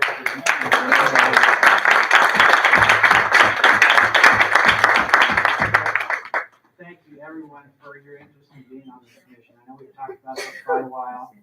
If I recall, I think Tina said she was gonna be chairman, I think, at a previous meeting. I don't know that it's in our minutes, but maybe in our recording. What's my address? You're on Neiman Street. Let's see, 320 Neiman Street? Yeah. So thank you all very much. This would be, I'm really looking forward to the work coming out of this commission. Okay, so there are no more discussion items. I do have one form that was turned in late for public comment from Charles Pierce. I don't see him here any longer, so assuming it's too late for him to stay. And all I have on there as far as the topic, it just says homeless affecting businesses. So we'll have to have him come back at a future meeting. If we can make it on time. Up next, we have the city manager's report. Yeah, just really quick, just an update. Last Wednesday, city, county, and Caltrans got together, talking about, we've received a $250,000 grant from SACOG for environmental clearance on projects associated with our complete street. We're working on an overall work program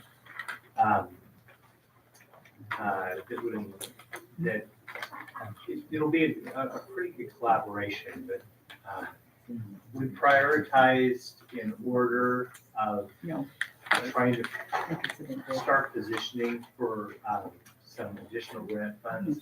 The overpass, the pedestrian improvements coming up to Russell, and also the remainder of some of our complete streets projects. So, good meeting, Supervisor Saylor's office put it together, and it was really good.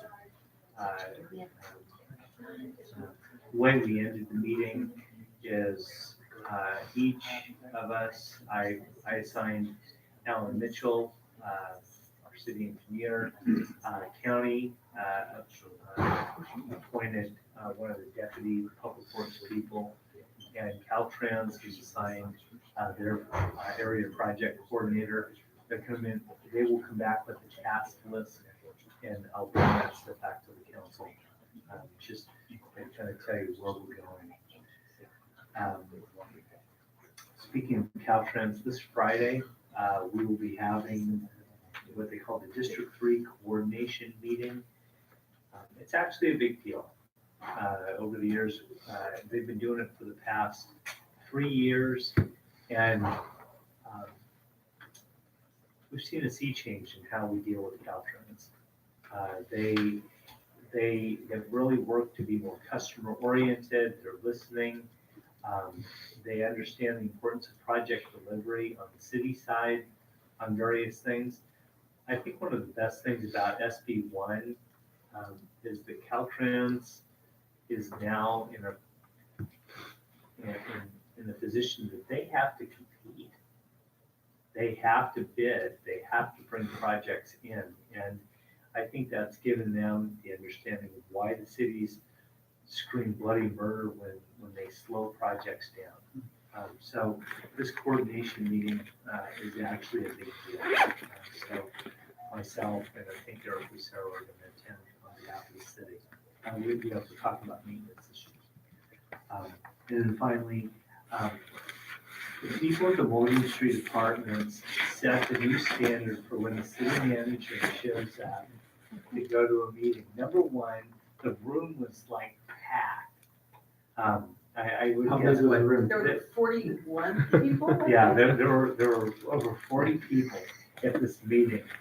But the best part, they had sandwiches and cake. And it was really good. And I will tell you, they brought it. I'm up there and I'm thinking, oh, I'm up here with all these senior citizens. My goodness, they were not shy. And I guess you reach that age where you just don't care some of the things. I did, one lady, I described people driving through the roundabout that just drive right over the center. I go, well, we have some knuckleheads that do that. She goes, what did she say? She said, I think it was, oh, you're calling me names. Yeah. She's like, So, that's me. Right. she was cool with the fact that I called her a knucklehead at the meeting. Before the council leaves, I got a picture of the cake. They actually, it's a picture of Grant. They put a picture of Grant Avenue on the cake. And I disappointed them because they want a crosswalk at Morgan and Grant Avenue. I basically told them that wasn't going to happen, but they were wonderful. Very good meeting. And the one offer that I made to them, that I made to anybody else, more than happy to go out and give an update regarding any of the topics. At the end of the thing, it was wonderful. Very nice people. They had very sincere concerns, and I think I owe them a report back on about 5 different items that I'll get back to them without question, but it was a really good meeting. And that's my report. One more thing I need to bring up. Yeah. The next one you need to do is the people that were affected by the flooding from Olive Grove have told me that they were promised a meeting with staff and the developer and all the parties concerned about the flooding and what's going to get done and how it's going to get fixed. And as I mentioned at our last meeting, now we're getting into the rainy season. And if we would have been hit by that thunderstorm that hit Woodland last Saturday, every one of those people that just redid all their landscaping would be in your office jumping up and down because it would be destroyed again because nothing has been done. I'll the meeting will be scheduled tomorrow. So we gotta get on this and we gotta get that guy to take care of it somehow, some way. It's gotta be done. On that note, I will adjourn the meeting at 9:15. Thank you, everyone.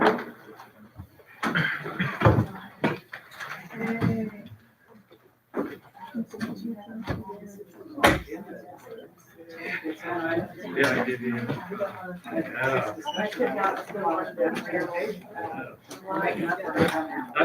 That's what we get for skipping that meeting. Don was coming up. Don't worry, I hear. Oh, no, that's fine. I'll just leave it there. Yeah, no, we're good. Thank you. Thank you.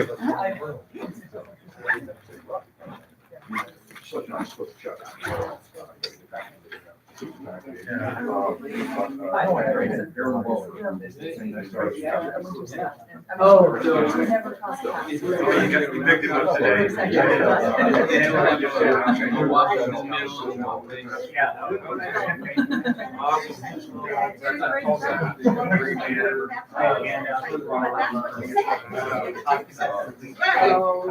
it's kind of hard to, yeah, and I. What do we know about what Heather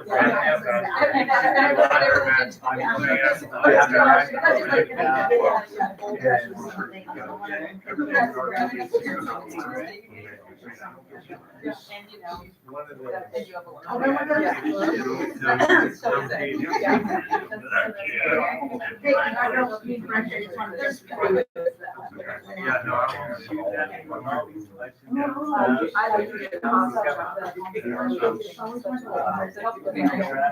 Yeah, and the state's not making it any easier either. with some of the crap they- Health is here. Yeah,